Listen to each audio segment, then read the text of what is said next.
how the Bulldogs regroup. They go wide. He frees it there. Look at this man from the Bulldogs. Second in from the outside. Look how he's raced up. And if they can get the ball in behind the line, as they do with the pass, as play continues, they take advantage of that hole. Preston Campbell ran into the hole. I'll start with you, Francis. Do you think it's possible that he's distracted, or do we have to expect him to be a professional and we should be not factoring that as a problem? No, I think, when they're at that stage where they're, on the edge of trying to get a head job, they can get a bit distracted. But you'd like to think they'd be professional, but I think in the story of life, you do get a bit distracted and focus on what you want for yourself, and you can fade away a little bit. I've seen it in our profession. I've had several people who are excellent at their job and they want to evolve out of our practice and start their own, and you can see it sometimes that their concentration and effort fades a little bit. But I haven't heard anything specifically about Josh, but it is possible. Yeah. Oh, lads, I'm just laughing because I know what you're laughing about. You're killing me, Boldo. Oh, it's taken over, mate. Yeah, lads, how many head jobs have you concentrated on getting, lads? Well, I always find it distracting myself also, so I'll stay out of this one, mate. Oh, fair enough. Oh, look, I think there's a good faux pas there of yours, Francis. With the Brisbane team scoring through some guy called Wayne Carr and Mal Meninga in the goal. That team also had Is that actually his name? So, Wayne Carr, correct. Wayne Carr. Oh, sorry, Norm Carr. There's another player called Wayne Carr, but Norm Carr. Right. Sorry, Norm. Norm We Carr. know who the Wayne Carr is now. Anyway, Gary. Out of trouble. Tough mood is going. Townsend again. Early ball for Bird, and now Valentine Holmes. Holmes off Selwood. Holmes in the clear. No one's going to get close to Valentine Holmes. He's going to charge away. Valentine Holmes will score under the sticks. In amongst all of that, Lats had an awesome story about how awesome this Finau guy was, and then Boldo concludes it with like, yeah, Finucane, how good is he? And everyone's like, I don't even know who Finau is. I just assumed that Finau was the same guy as Finucane. Is that a different person? I didn't know that. Who the hell's Finau? Wow. This is how flawed the teas are. He doesn't even know how to say. Boldo. This is where the tears bit comes into it. I'm listening to the card going, did my stream just like skip 30 seconds or something? Like, no, it was just Boldo just playing along. But anyway. Went off. No gesture from him. It indicates that he lost it cold, and he knows that he did. So Wayne Bennett's words of no mistakes all to no avail at this stage. That's the second time they've had the football Brisbane. Their second mistake. I'm just handing over possession to Cronulla in good field position now, right on the halfway line. Eddinghausen and Green laying it on. Peaching into the space. They're not going to get him. The young fullback scores for the Sharks.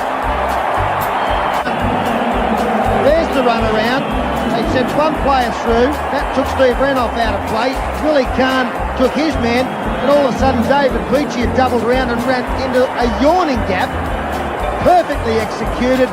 Beautifully constructed. So hard to defend against. It's gone away there for Cronk to give it out wide. It's Coromeni. He's got them turning around. It's now with Vunivalu. The season's top try scorer. Got the ball away. Roberts to Smith. Smith to Hampton. Hampton, can he find a gap? He gets the ball away. It's to Smith. Smith gets it away to Cronk. Cronk's got Coromeni with him. Have they got a chance here? Coromeni's put down. The siren sounds. Cronulla have won it. Cronulla have won it. 14 to 12. You can turn the line. For over 50 years, people have come to see the Sharks play. Talent, skill, speed, intelligence, elite-level athleticism. That's not these guys. Biased, one-eyed, opinionated, more often wrong than right. They make up for their complete lack of talent with pure dribble, gibberish, and enthusiasm. This is the ET Stand Podcast. Welcome to the ET Stand, the Hall of Fame Cronulla Sharks Fan Podcast. We are live and all present together in person for the first time ever. I have no idea if the tech's going to hold up. I have no idea how this is going to play out. Guys, I don't even need to say hello to you because everyone can see you on the camera and they can see the way they're going to. So we got Chris Kelly, Francis Crossley, Stephen Franklin, the great Scott Latino. Matthew Williams will be joining us in about 45 minutes. We got 2.0 also sitting out there outside catching all of the happenings at the Sharks Hall of Fame. We currently have Craig Fitzgibbon, Sharks NRL head coach, on the stage talking with Yvonne Sampson. We are the Cronulla Sharks Fans Podcast that lets it's talking to the football. We have been live on the red carpet. We have interviewed all of the greats. We have interviewed Nico Hines, Gavin Miller, the Peach, as we waved to Sam Shanazi, our mate from the ET, from the ET stand, from Sharkcast, of course. Who else do we have on the red carpet, Chris? Wado. That's who else do we have on the red carpet? We had Wado. Who else? You had ET. Yeah, we had the great ET. Great ET. Namesake of this podcast. Dylan Wright came along and said g'day. I didn't catch that, but yeah. Well, so we had a whole bunch of them on there, Chris. Barry Russell. Oh, Barry Russell. You did. You were in love with him. Oh, I love Barry the great Russell. Gavin Miller. Couldn't stop talking, but we love Gav. Well, I asked Gavin Miller which players of today or of yesteryear would make the team and be useful today. And he went big on Jonathan Docking. Francis, you're a Jonathan Docking fan, weren't you? Oh, a huge fan. Yeah, tremendous athlete. Played well above his weight. Friendly, keen, motivated, hard worker. Yeah, loved Jonathan. Yeah, he's didn't see a lot of physio. He looked after himself. Small bloke playing a big man's game. Yeah, and still see a lot of that today. I reckon he'd fit in. Yeah. I certainly would. All right. Well, look, so tonight is the Hall of Fame for the Cronulla Sharks. The Sharks are inducting 11 Hall of Fame players into our Sharks Hall of Fame. Franco is looking at me wanting to make a commentary. So the selection criteria is up on the stage now. We did a whole episode dedicated to this. I think we were pretty close to picking the 11. Franco, do you think we got it, or are we off a little? Oh, I reckon some of us might be closer than others. I might have been more of a wish list than what I think might have happened, and it's possibly crueled me a little bit, but we'll see what happens. Fair enough. All right. Well, look, if you're new to the ET Stand, the Cronulla Sharks Fan Podcast, we episodes live on Tuesday nights, typically at 8:30 p.m. But this is our season launch episode, so we're going a bit longer tonight. We've got all of the boys in. We also go live with what we call the debrief right after full time.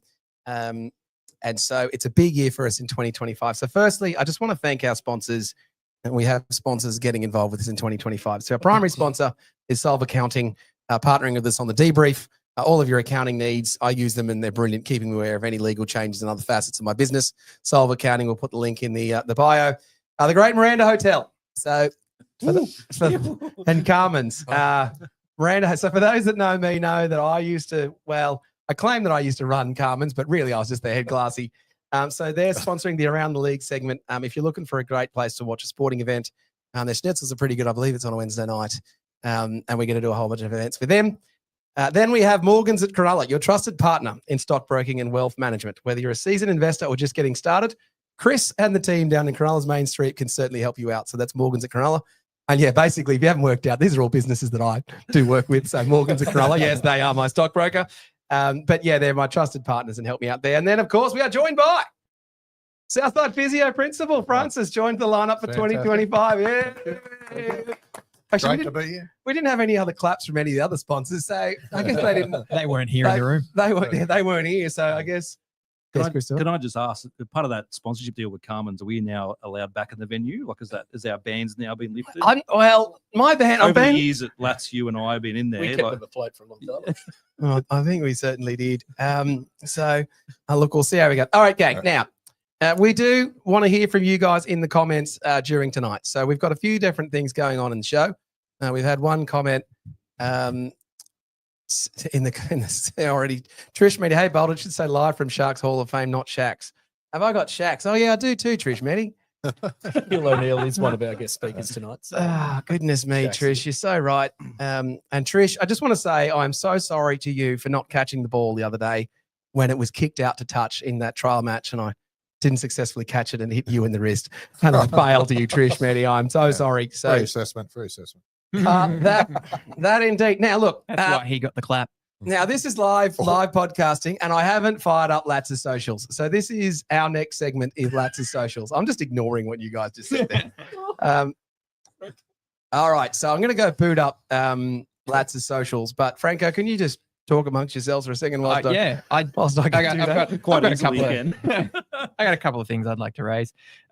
This whole shebang is currently being run off my phone. We've got no idea how this is going to hold up. So if we go dead, it's probably one of the key reasons why we're not here. Stick around. We might come back up. We've got a plan B ready to go. And also, I'm sort of dressed up quite nice. I was supposed to be on the red carpet interviewing people, but Boldo stole that from me. So I'm now dressed up for no actual reason. I could have been wearing a comfortable shirt or some kind of merch, but I'm not. So we'll blame Boldo. Yeah, we always do. But you look nice on the podcast. Well, thank you very much. Yeah, I might have done a better job on the red carpet, but we'll wait and see. But we already filled the USB cards down there just from the talkings we had down there with the players, and it was quite busy trying to grab as many players as we could because they all came in at one time. So we had to try and pick and choose. So we might have been shelved by one ex-player at the moment because he felt like he was brushed, but also he recognised David from previous interactions. So he said no thanks afterwards when we asked him because he kind of felt second rate. But we won't hold that against him. We know he'll come and chat to us at some stage. Oh, the great Andrew Fafita completely brushed me. Like he did on that try. Melbourne players. Yes, like he brushed me as much as he did the Melbourne players. Didn't he? Goodness me. He turned around and said, no way, indeed. All right, I think I have found the socials for you, Lats. And so look, it's Andrew Fafita. let's go. Is it that one? No, that's not. Is it this one, Lats? No. Yeah. Is that it? No, that's the wrong socials. Last week, mate. All right, let me just remove that one. Hold on. Oh, you guys just for those tuning in, this is our launch episode. We did a couple of episodes to try and make sure this one was faultless, but that's not the case. We're still working out some bugs. He knows what he's doing. He can run it. I don't it's know. for comedic effect.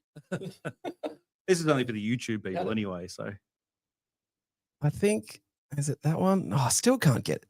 Hold on, guys. Now I've got a solution. I know what I'm going to do. All right, hold on. While the listeners are waiting, I'll just say the MCs for tonight's down at Sharks is Andrew Voss and Yvonne Sampson doing a good job down there. Vossi mentioned he came down here when he was a 10-year-old and got some signatures off some players back in, what year was it, Frankie? 1978. 1978. You remember the exact date being Vossi. But it was kind of like that for us down there on the field tonight. All these legends of the Sharks walking in their tuxedos, and we were just absolutely in awe. All our legends, our past players, guys who had a chance to be named in this Hall of Fame or the Sharks Immortals, and some current players are on the verge of getting this Hall of Fame. We actually don't know, but yeah, it was quite exciting to see these guys. You still light up like a little kid. You feel like, can I go and ask him a question, or can I grab Gavin Miller, or like Boldo reached out and wanted to hug Barry Russell over the fence. But that's just the excitement we show for this team and these players. So. All right, lads, no visuals. Let's just run through it. After all that, guys, I'm sorry. I couldn't get the visuals going. I am just the worst host ever. Sorry. So without further ado, after us trying to give 7 minutes of this fillers, Lat's social media update for the week. Let's get into it. I'm going to start with the trial versus Canberra. There were plenty of positives to come out of last Thursday night's trial against Canberra at GIO Stadium. Fans were fired up across the socials early when the home side skipped to a 10-0 lead. There were quite a few nothing's changed posts before the Sharks clicked into their groove and went on an absolute rampage, running away with the final score being 40 points to 10. Fans loved what they saw from new recruit Adam Fanua-Blake, who crossed for a lovely little tackle-busting try under the posts. He finished the night with 8 carries for 103 run meters, 38 post-contact meters, 5 tackle breaks, a line break, and a try. Tries also to Nico, Stone Street, Trindle, Ramian, Tapua, Bahia. So there's some positive things to come out of there in the match, boys. You guys like what you saw? I did, because I think I've managed to get it going. Oh, look at this. There it is. The visuals are on screen as we see who's going into the Hall of Fame here now, lads. I don't know, but they nearly burned our eyebrows off. They did, didn't they? I think that's Tommy Bishop. All right, 40 to 10. All right, there you go, lads. I got the visuals for you. Very good. All right, on to the next. We've got the All-Stars. So the Sharks, Indigenous and Maori NRL and NRLW All-Star representatives did the club and their respective cultures very proud over the weekend, with both games being an absolute nail-biters. You can clearly see what this game means to the players and fans, and hopefully it isn't going anywhere anytime soon. I'd have to say the biggest highlight for me was seeing Marween Harodi getting cut down just short of the line, after making a clean break. I still think, though, the allowance to let Trell and Fox use this as part of their suspension's rubbish. But apart from that, I thoroughly enjoyed both these games, as did the fans across the socials. What did you guys make of it? Yeah, I loved it. I especially loved the haka and the Indigenous dance to bring into the game and sort of bring it into it. It was a bit tough to watch it. I know with our guys, we obviously had the Puru brothers playing out there. One was in the halves and one was in the second row. You could just tell both teams in the Maoris and the Indigenous were just missing that bit of class in the halves where, Nico and Trindle would normally be in the halves for the Indigenous team. And it was just Nicarima running around for the Maori All-Stars. So points weren't aplenty, unfortunately, due to some multis that might have been out there. We wish there was a few more tries. But, it's still a good game, good hit out. You can see how much the players it means to them. There was a chance for Puru to score the game-winning try right at the end of the game. As he went to put it down, Gagai sort of stopped him. So it showed that the players just went out there just going through the motions for a trial. Like that was down to the 78th minute. So good hit out for those guys and a lot of passion showed. And same with the women. The women's game was unbelievable, obviously under hot conditions. And they had quarter time breaks at each game. So it was good to see. A bit more successful than the NBA? A lot more successful than any current NBA format of All-Stars, yes. All right, now on the stage is family members of Greg Pearce, as Greg Pearce is the first Hall of Fame inductee. Francis, I'll throw to you. Quick commentary on Greg Pearce as a player for the Sharks. Had nothing to do with him personally. Just followed him when I was a young fellow and thought he was a hero of the club. Talking to players that knew him, he's a great leader, did everything by example. Hadn't heard any dirty stories or bad news events around him. So I think he can be held up as a great role model for the club. And I think, as I've spoken earlier, that he's seen as one of the heroes establishing the club in the early days. Yeah. That he certainly is. All right, lads, back to the socials. On to the next. Alrighty. Sharks NRLW squad have bolstered their forward stocks with the appointment of two-time Queensland under-19s representative Jacinta Carter on a 2-year deal. Carter featured for Newcastle in last year's Harvey Norman New South Women's Premiership Grand Final. So welcome aboard, Jacinta. Okay. And earlier on today, the club announced a new hydration partner in Shine Plus drinks. Shine's Australian-made hydration products are sure to pack the players with the punch they need to get through the training and game day. Shine Hydration is a result of 18 months of rigorous scientific research and flavour profiling and is designed to deliver optimal hydration and performance support. I could use one right now, to be honest, having to deal with you lot in the studio. So, welcome to the team, Shine. Aircon. And also these damn fire things that they've got going on here. Yeah. You feel the heat. I think Williams 2.0 sitting out there on the mezzanine's barbecued right now. But, I think he's having a good time. All right, next. And finally, Sharks dropped some awesome snaps in the socials yesterday of Woodsy getting around the States promoting the season opener and handing out Sharks jerseys to a few of the Daytona drivers in Alan Richson, Ryan Blaney, and Ricky Stenhouse Jr., not to be confused with Ricky Bobby. Great initiative to get the club's brand out there before round one kickoff. I love seeing this around the big events over there. Unfortunately, say Drake, he wasn't able to get one to Kendrick before the Super Bowl, but he's doing good work over there, boys. Unfortunately, Operation Get Lats to Vegas has fallen short due to work commitments, so I won't get to witness any of your good work that he is doing over there. But I know you lads must be absolutely chomping at the bit to get over there. Yeah, obviously the big one there is the guy who plays Reacher, giant of a human. I wish he played front row for us because he is huge. So Woodsy actually to give him out Sharks jerseys over there was pretty cool to see, especially with Sharon, an ex-player. And then he's getting around promoting Vegas and trying to get Trump there. So we had a Trump football and a Trump jersey. Apparently got in trouble for taking the inflated football into the NASCARs because being Trump was there, they were considering, he said, well, can I deflate it? And they said no. And he's like, come on, guys. And he got searched because he was arguing. And Brady could have deflated. He actually quoted a succulent Chinese meal guy today. So I don't know. That went down well with the Secret Service. I have no idea what he's talking about. So Woodsy's going to be sent home before the team gets over there? Yeah, I don't think he's going to make it through. He did make an appearance, which I'll talk about later somewhere else today too. All right, it's Tommy Bishop. Is that Tommy Bishop on the stage, or is that a family member? No, I think that might be Yeah, it's two. brother, might be Paul Bishop, I think.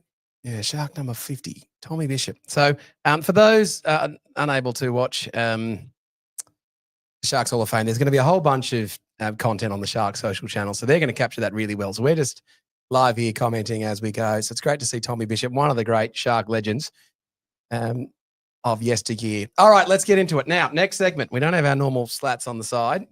So this is for those that might be new to the ET stand. I do a segment called the Player Tiers. Now, Franco, did you see the notes that you were meant to introduce this? Are you good to introduce this, or do you want me to just talk? I meant to do what? You meant to introduce the Player Tiers segment. All right, let me see if I can come up with something just off the cuff. The tiers have returned by popular request. Who requested it? I don't know. I sure didn't.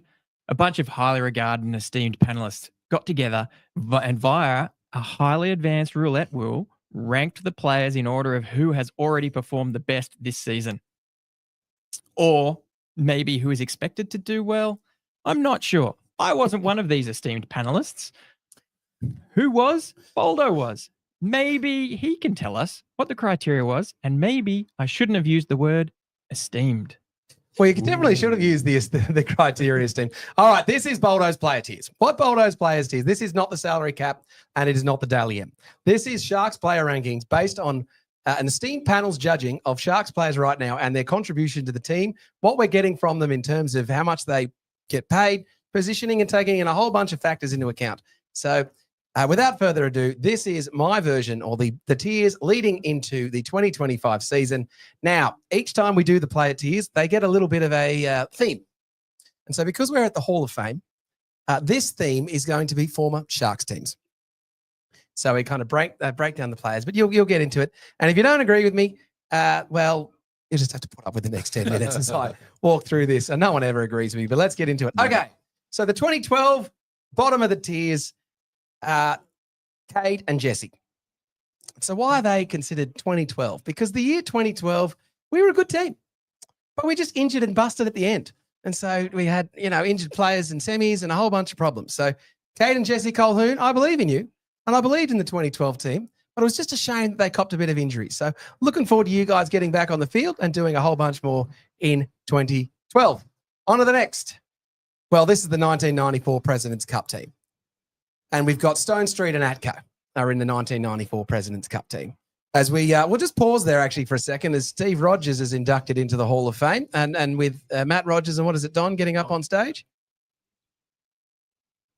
Yep, Donnie Rogers is up there Donnie, accepting. Yep, and Steve's wife. Yeah, right. This is a big moment, actually, isn't it? He is just such a legend, Steve Rogers for the Sharks. All right, Steve Rogers inducted. Do you want to catch that interview out? All right, so back to the tiers. So I don't know how this is going to work, but anyway, back to the tiers. So the 1994, these players considered like the 1994 President's Cup team. Now that was a premiership winning team, and they were young. Now, the thing is that we saw them coming good. And the thing is, we were worried about them leaving. And sadly, we know Atco's leaving. And then we have to worry about Stone Street leaving as well. So I've got them on that tier. On to the next. 2003. Cam, Toby, and Tom. 2003. What a brutal year that was for the Sharks. We thought we were good, and then we weren't good. And so then, where did we go from there? And so sadly, Cam, Toby, Tom, we thought you were good. And I'm worried that we may not think you're good anymore, but I want to be proven wrong, guys. I wanted Toby brush you today. Oh, I'm seeing you tomorrow night. I'm seeing you tomorrow night at trivia. On to the next, 2008.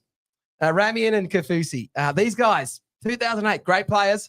2008 for the Sharks was a good season, but we weren't quite there. We had lots of promise. Are you enjoying this one, Franco? This is good. Oh, yeah. Had a little bit of promise, but we didn't quite get over the line. We actually talked to Brett Kamali about the 2008 year down on the red carpet. On to the next. 2017, Kennedy, Ero, Braden Hamley, and Teague. Why are they 2017, you might ask, Boldo? Because these guys need to prove that it wasn't a fluke, that they've been good before, and they need to show us. And just like the 2016 Premiership team, what happened in 2017, we need to prove it, guys, and we need to get better. So we're ranking you guys like the 2017 team. On to the next. 2001. Oh, what a great team the 2001 team was. just desperately close in that Newcastle match. So we've got Sione Katoa and Sifa Talakai. Great players, great performance. Didn't quite get us there, but just absolute legends. So we're calling you 2001. On to the next. 2015, Nico and Ronaldo, another great team, but didn't quite make it. Lots of promise in the earlier season. Went up to North Queensland and then broke my heart. So we've got you, Nico, and Ronaldo. Both of these players could be top of the tiers and we could see them moving up. On to the next. Super League. The Super League year. Now, Vanilla Blake is in a different colour. That's right, on screen because, well, why wouldn't he be? Because during Super League, we were different kind of setup and different league. And it could also be that the backdrop of Aiden Vanilla Blake's picture was black rather than white. Might also be the reason. But Super League is also a bit of a prove it. Big hype around Aiden Vanilla Blake, just like Super League. And going into it, we know that the Super League team of the Sharks in 1997 was a grand finalist. On to the next. 2002, Blake Brayley, one of the great teams. We talked to Noddy Kamali about it on the red carpet. We were so close to beating the Warriors, so close to getting us across the line. And so Blake Brayley, we're calling you 2002. On to the next. The late 90s, Britton Nakura. That late 90s team was just a champion team. They were just good everywhere. You loved them. You appreciated them. You just thought they were brilliant people. And that's why you're late 90s. But the champion of the tiers heading into the season and the 2016 tier. Well, it's got to be Braden Trindle. You are the grand final winner for the tiers heading into this season. Braden Trindle, the good form from last. You're just holding on to the tiers at the moment. Boys, that is Boldo's tiers heading into this season. It's one of the better ones. Franco, what do you think? I liked it. There's 2 years I'm kind of happy aren't in there, though. That's sure the players are happy that it's not in there either. Which years?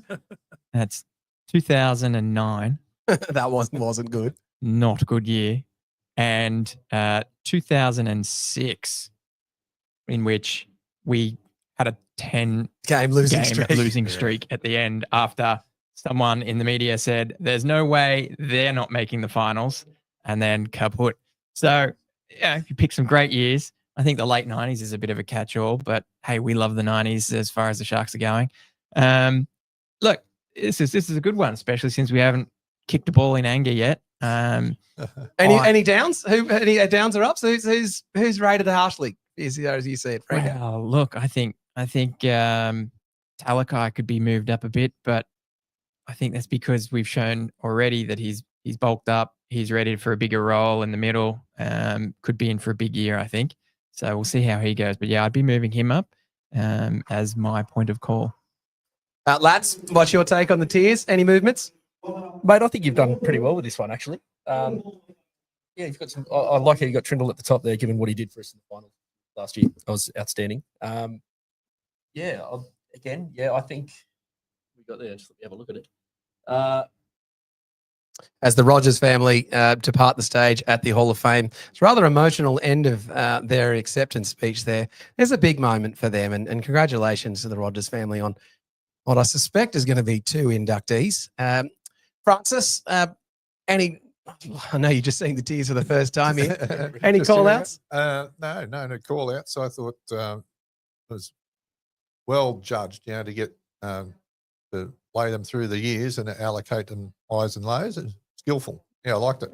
Hadn't heard it before. It was all new to me, Dave. Oh, yeah, we've not had you on for an episode of the tiers before. It's just a bedlam segment, the tiers. Get involved in the comments. Have I got it wrong on the Sharks player tiers? Chris, where have I gone wrong? How bad is this? It's not that bad, but I believe from the side eyes that we got from the current squad, they must be paying attention to the tier. So I think it's going to be Franco's job throughout the season to maybe grab interviews from the players because they did not want to borrow us. So given that we ranked them. What do you mean? I interviewed Cam. And but he's the captain. He has to do the media, and Nico was happy to come over. But the rest of the guys were kind of like, there's that guys that rank us every week. But I'll just maybe mention as well, like Boldo said, is quite an emotional speech at the end of the Rogers family. It's obviously still quite a bit of feeling in there with the passing of the great Steve Rogers, and they're still being celebrated today. So, and we've just seen Gav Miller introduced onto the stage as a inductee of the Immortal, and still probably my favourite right up there in the top 3 to 5 ever Sharks. So good to see Gav getting recognised again.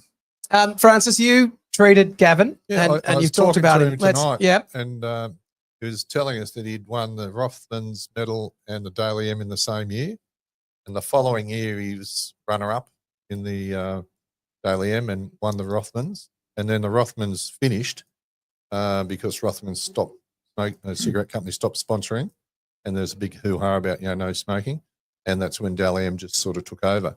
But he's very humble. I was talking to tonight, and as I've said before, he's one of those players that just pulled out every inch to get the edge above his opponents as far as fitness and staying well. And he's certainly well before his time. It's high performance management these days. Most players are expected to do that, but he was excellent. And considering how much footy he's played, it's incredible how he can move around and be as agile as he is and not limited by joint and arthritic issues. There's also no question that as an ex-player, he still loves the club. Like, he is a Cronulla Shark through and through. Through and through, yeah. And, the time and effort he keeps putting into the club is really great to see, especially considering as a Shark player, we don't get a lot of love in the media, but Gavin Miller always is spoken of highly by those in the media, and I think that's a really good thing to spot out. Yeah, it's a great sign. It's a lot of respect. Yeah. Has time for everyone, Gavin. I see him around Sutherland quite a lot. He pops into my brother-in-law's work.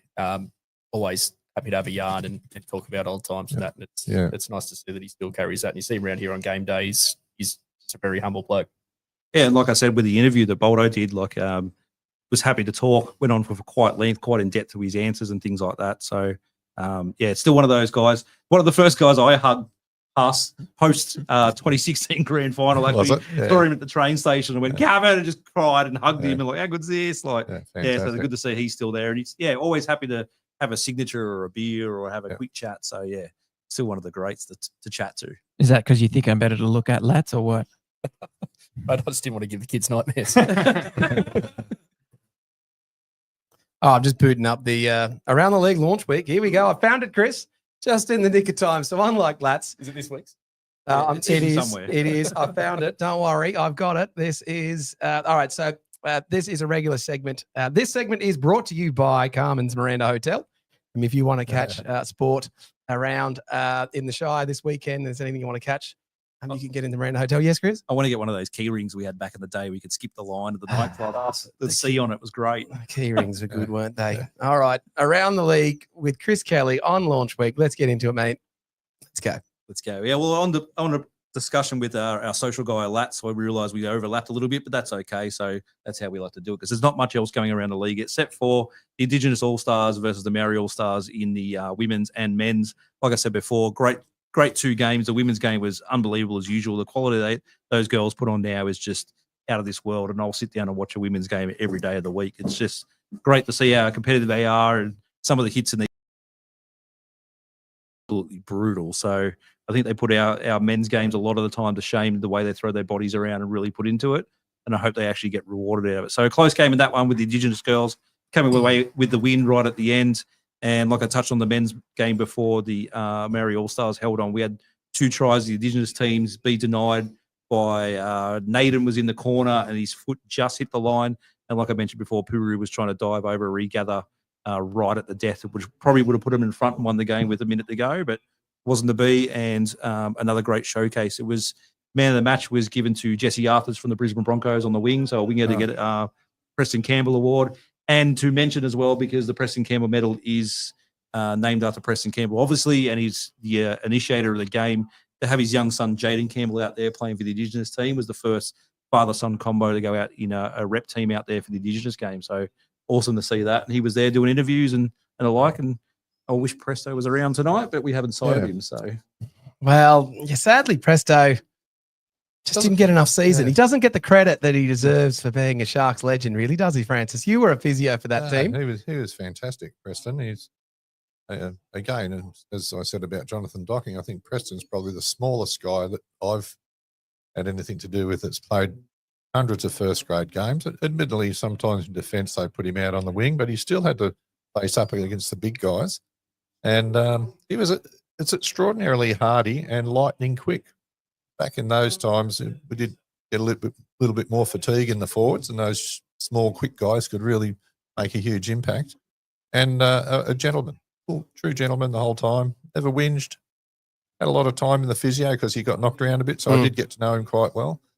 And it was sad to see him leave and after winning the Daily M and leaving here and going to Penrith. It was, then that winning. was a hard time. And then they won that season, yeah. And then winning. Yeah, but yeah, fantastic guy. All right. Well, I'll just divert our attention. There is a bit of a standing ovation going on here for the great Andrew Ettinghausen as he is inducted into the Hall of Fame. Yep. We love ET on this show. So ET is accepting his jacket. Geez, just watching these highlights of ET's tries here as well. Super League, yeah. Yeah, that was the first try in Super League, that try that's getting scored there, isn't it? Shane Matthew Williams is not here to tell us. He's locked out the front door. Well, the problem is that we're watching the screen here and ET's actually in the way of the great ET as I can see it up there. He's, I tell you what, I meant to ask Nico Hines, what's it like not being the most handsome man at Shark Park with ET being down here? I should have asked him that. I was going to say with yourself interviewing. Well, I could have said that, couldn't I? In saying that, I believe there was a bit of a chat between Nico and ET. I'm not sure who filmed it, so it might come out on the socials out there. So you might see a bit of a. Oh, did you catch that on a chat? I saw them in the background after us. Yes, there was a nice chat one. between ET and Nico. So hopefully there's a bit of socials out there and people can compare eras of looks. All right, sounds good. All right. Probably worth elaborating on what you mentioned there for those that aren't here able to witness what's going on. The nominated Hall of Fame, or I guess the winners of inductees of the Hall of Fame, are presented a jacket or a blazer with a black jacket with a blue trim, kind of like the golf scenario. So that's a nice little gesture in conjunction with what appears to be some sort of medal or jewelry in a box that we can't see from our distance. But I'm sure we'll see it online somewhere in the socials through the Sharks official channels. So keep an eye out for that. But it looks good. It's a nice little addition to making these players feel special. Geez, the jacket's a nice looking jacket, isn't it? Goodness me. Yeah. Lads, you'd look good in one of them. I don't look good in anything but these jackets. I would love one of these. I'd wear it to the games.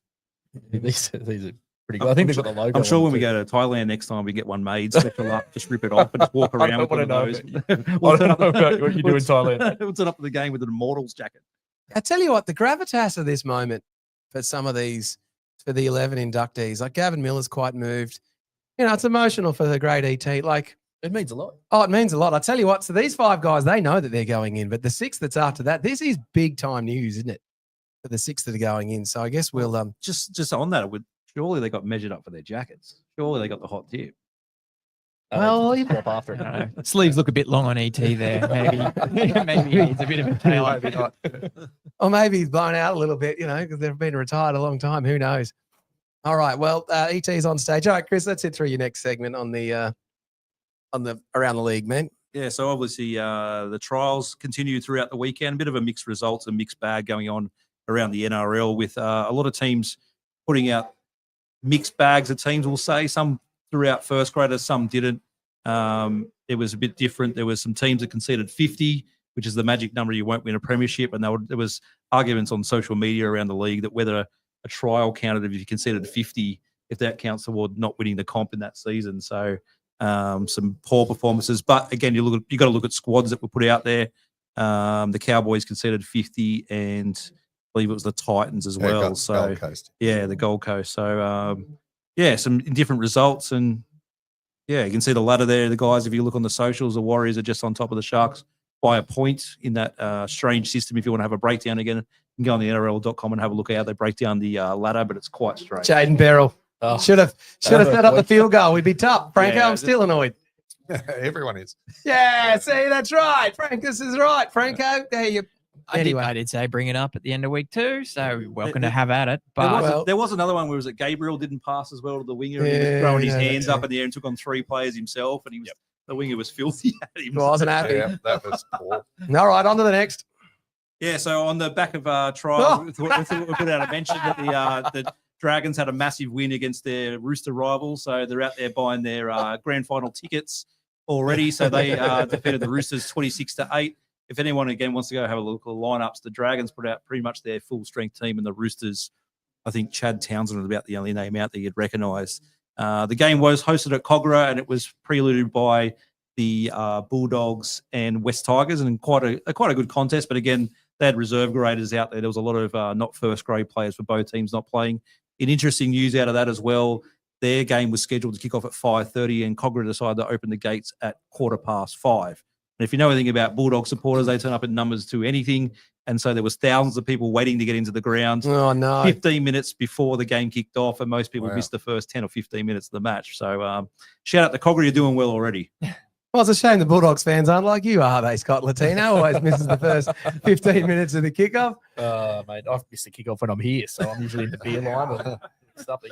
Oh, that's true. But just going back to the preseason challenge, it was an interesting one in the Bunnies game, Bunnies Manly, which was delayed by an hour and a half this week. There was a heart attack. One of the spectators in the ground had a heart attack during prior to kickoff. The ambulance and paramedic attended to them, took them to hospital, and they were nearly called the game off, which would have been a bit strange in regards to how they would have added up the points to the preseason challenge and whatnot. But luckily got there in the end, and just got to play the game out before the men's all-star stuff. Yeah, and nice of them to do that. They got a medical emergency in the crowd. You can kind of move on and do the game, but they decided to put a pause on it until it was all sorted and they'd been escorted out. So well, they were trying to get doctors out of the crowd. They had many come down. Then they were trying to get clearance by the NRL for that to go ahead, and apparently they had to have an ambulance on ground, which is why it took so long. But it was good. Well wishes to the person who I've seen that before, who had the medical episode, and hope you're doing okay. And we got a game in the end. Yeah, nice. Don't let him in, Boldo. Don't let him in. I think it's Williams. I'm going to hit next and keep going, Chris. Which Williams? Stay don't let either of them in. Stay on the trial form. So the Panthers were slated to play a trial game against the Melbourne Storm. It was actually going to be the North Sydney Bears, and they wanted to have what we had against Canberra with the reduced field and have a hit out, because they haven't had a real hit out yet with their squad. Whether it was shenanigans from the Melbourne Storm or not, but they pulled half the Bears squad out of that team, and instead of a B grade team, they're going to play actually a C grade team. And Panthers said, well, on your bike, we're not going to play a trial. So bit of shenanigans in the off season already going on between a few of the clubs, and see how that goes out.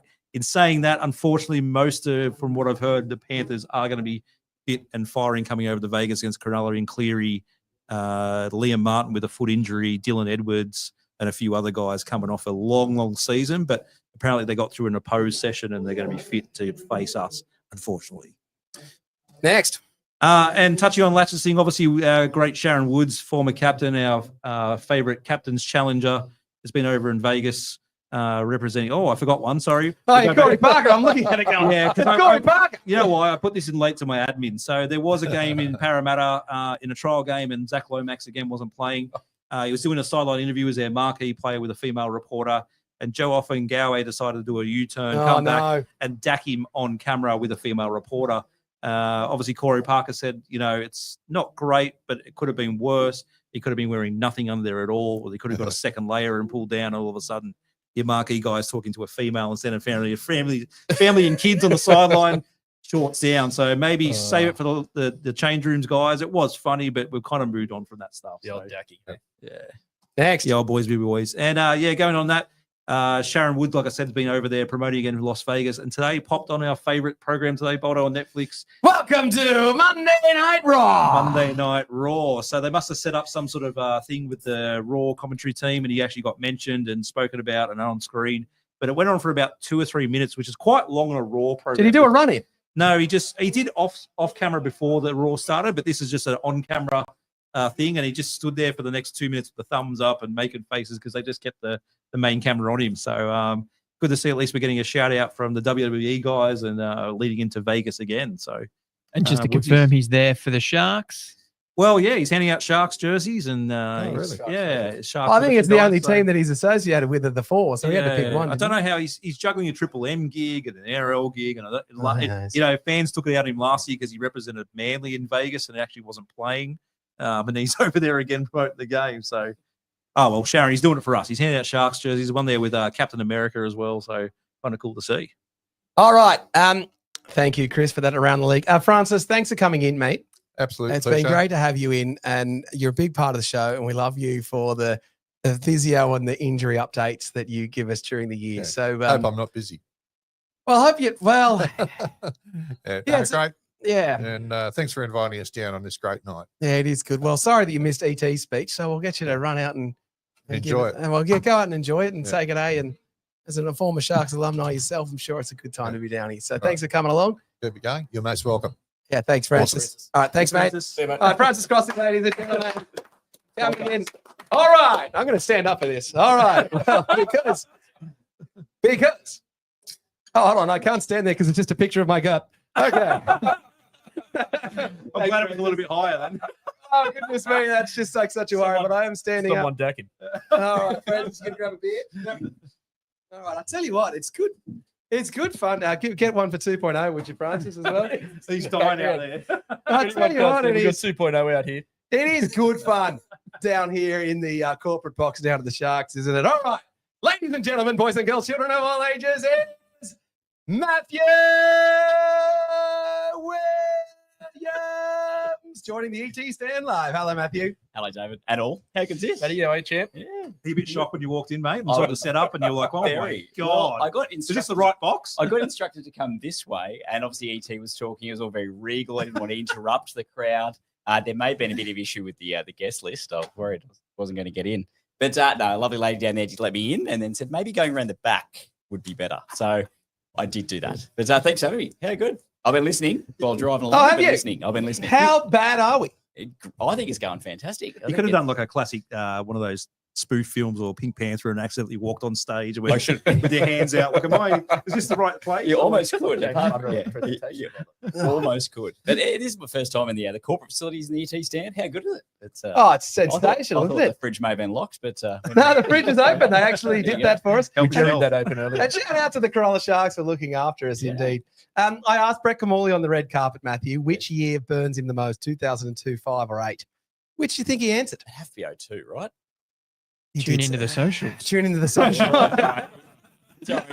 I did say tune into the socials. Well, we did say tune into the socials, but I was sitting there going, I'm pretty sure he talked about all 3 years, actually. So maybe that wasn't such a good question. But it was a lot of fun. Yeah, Matty, I met them all. It sounds like You fanboyed all of them. Oh, didn't I? Yeah. Anyone circa 2022 and onwards, it sounds like you had trouble with. There was one point I said, where's Williams? We need a bit of background because there was a few older players who obviously aren't inducted in the Hall of Fame, but were like, they're here dressed up, ready to go. I'm like, but I was like, who's that? Who's that? I'm like, where's Williams? Like, hurry up. Like, some of these guys we haven't seen for 30 years. If it's like, pre-94, I'm struggling as well, unless it's like kind of part of the 80s. I picked Barry Russell. He did. I knew, didn't I? Yeah. I spent a lot of time with You can't Barry miss Russell, Barry. so that was a lot of fun. He's been in the Sharks media for a long time. He was helm of the club in 2017, 2018. And he was. You did bring that up, didn't you? I did. Yep. He did bring that Check up. out the socials. Oh, yeah, check out the socials. Check it out. Yeah, well, check out the socials because someone's going to edit those videos for us. No, shout out to the beautiful Elkie that took the film for us. If you're looking for a social media content creator, she's an absolute gun. Yeah. So if you're looking for someone like that, get in touch with us and I can put you in touch with her. Thank you. All right, on to the next segment. All right, this is the major segment for the show. Sorry to interrupt, but Yes. like this is the first time the five of us been together. Like It is. Where do I put my hands? I'm not sure. They're fine right now. Well, I don't know. I just thought I'd have to stand up because I'm like a sweaty mess. And But while he's standing, one of us has a drink. Yeah. Yep. The rest of us are dry. All right, well, okay. Well, I'll introduce this segment. Yeah, you can introduce. I'll introduce the segment, and then I don't know. If someone want to get a drink, you can get up.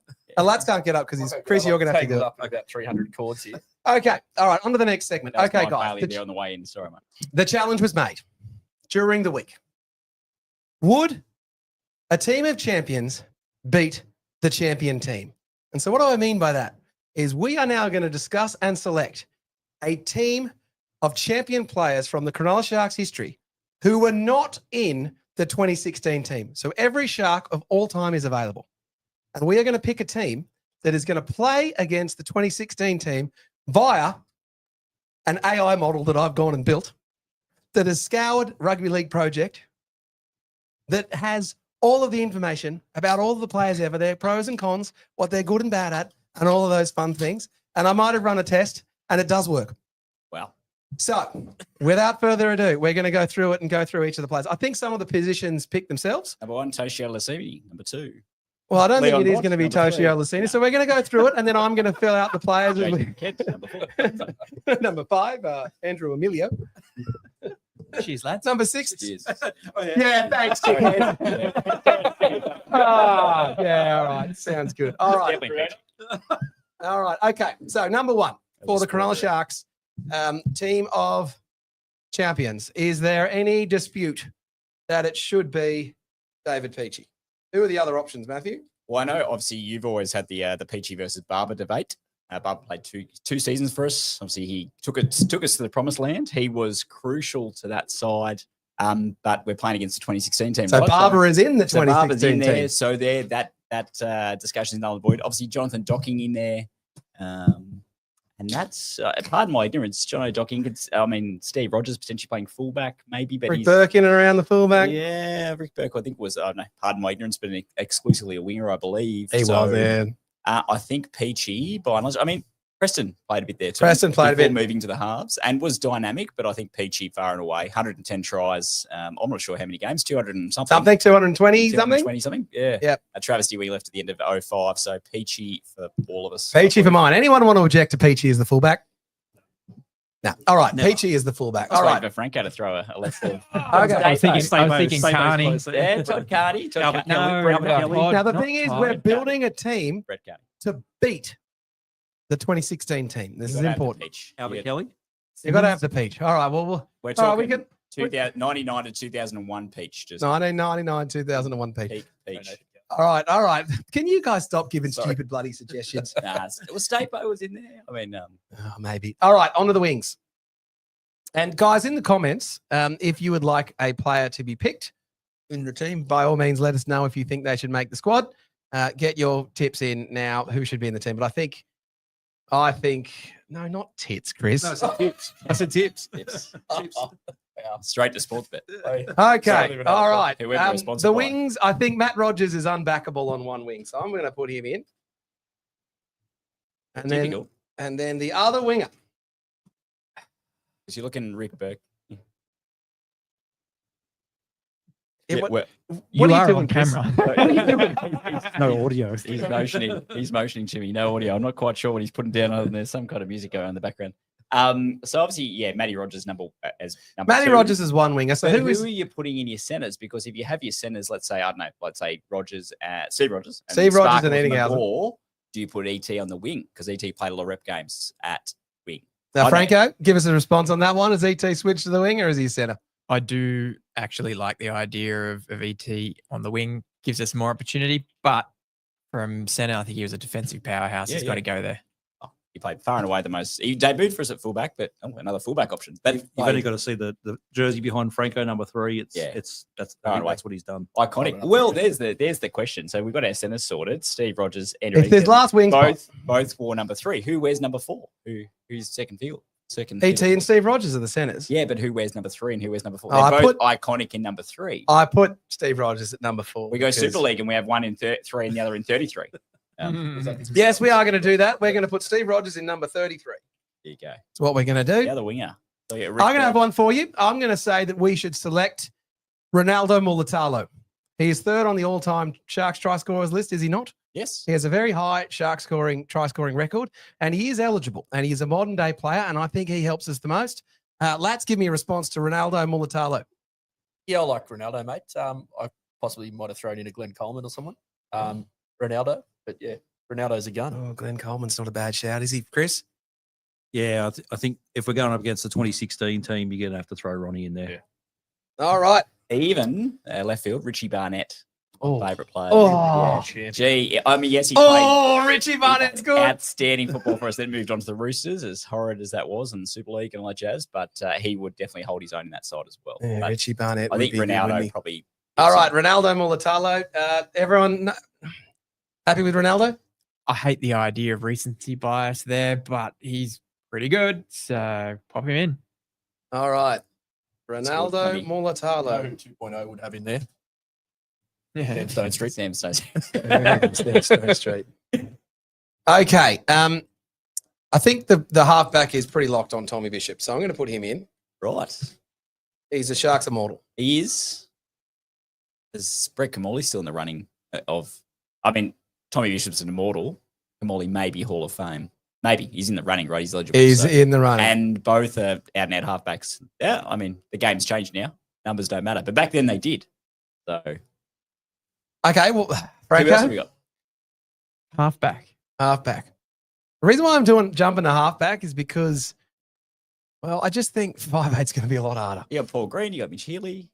You got to go Tommy Bishop, guys. Oh, He's you one- have to. You've Yeah. got to. Would you? But it's a thick field, a dense field. Well, I mean, I would have put Paul Green at Yeah. 5'8", maybe. I know it's your favourite Matthew Johns as well. Far out. Well, I can confirm Matthew Johns is definitely not being picked in this And team. what- Of, Okay, Dally M players. How many Rothmans or Dally M winners have we had come from the halves? So obviously you got Barry Paul Russell, Green, Nico. Paul Green, Nico, Nico's eligible. and Preston. And Preston, who can also play 5'8".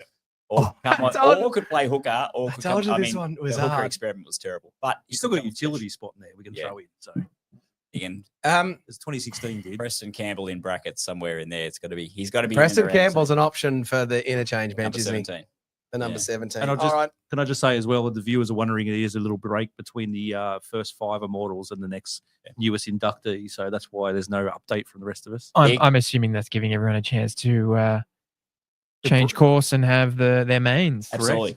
I'm looking at that. I'm What starving. What'd you get us? Exactly.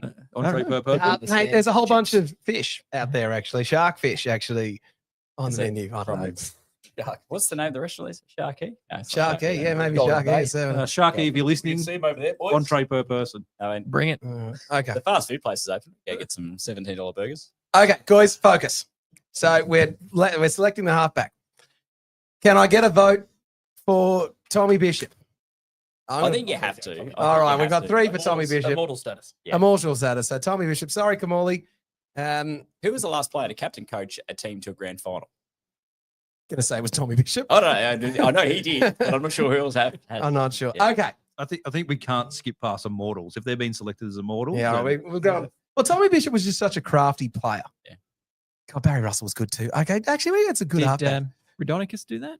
He could well have. Yeah, actually, you're right. For Newtown back in the early 80s, most likely. Yeah, probably right. Okay. Have to check that. Normally, Fi- I can sit off to the side and check my phone and go, yes. Oh, you're yeah. right. But And now I'm normally- on camera. Normally, you can just I'll see if it's on the side of this beer can. yeah, just normally you can just do that. Okay.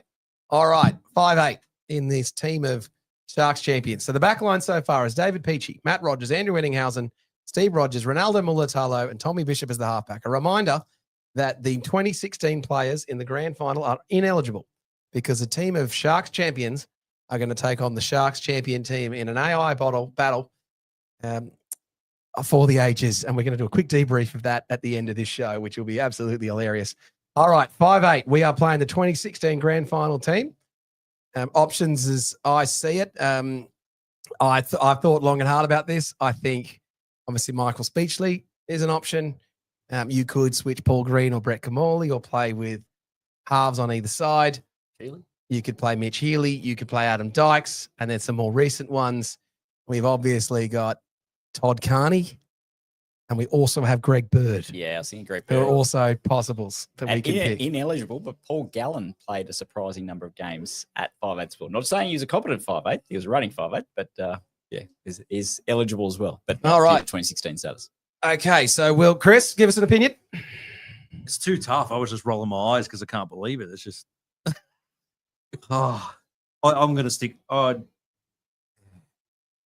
Help us out in the comments, guys. Who would you pick? I'm sticking. Who would you pick at this 5'8" of this team? Who's going to compliment Tommy Bishop. Tommy Bishop? We Bishop, don't so know he- too much about how he played other than being an absolute terrier.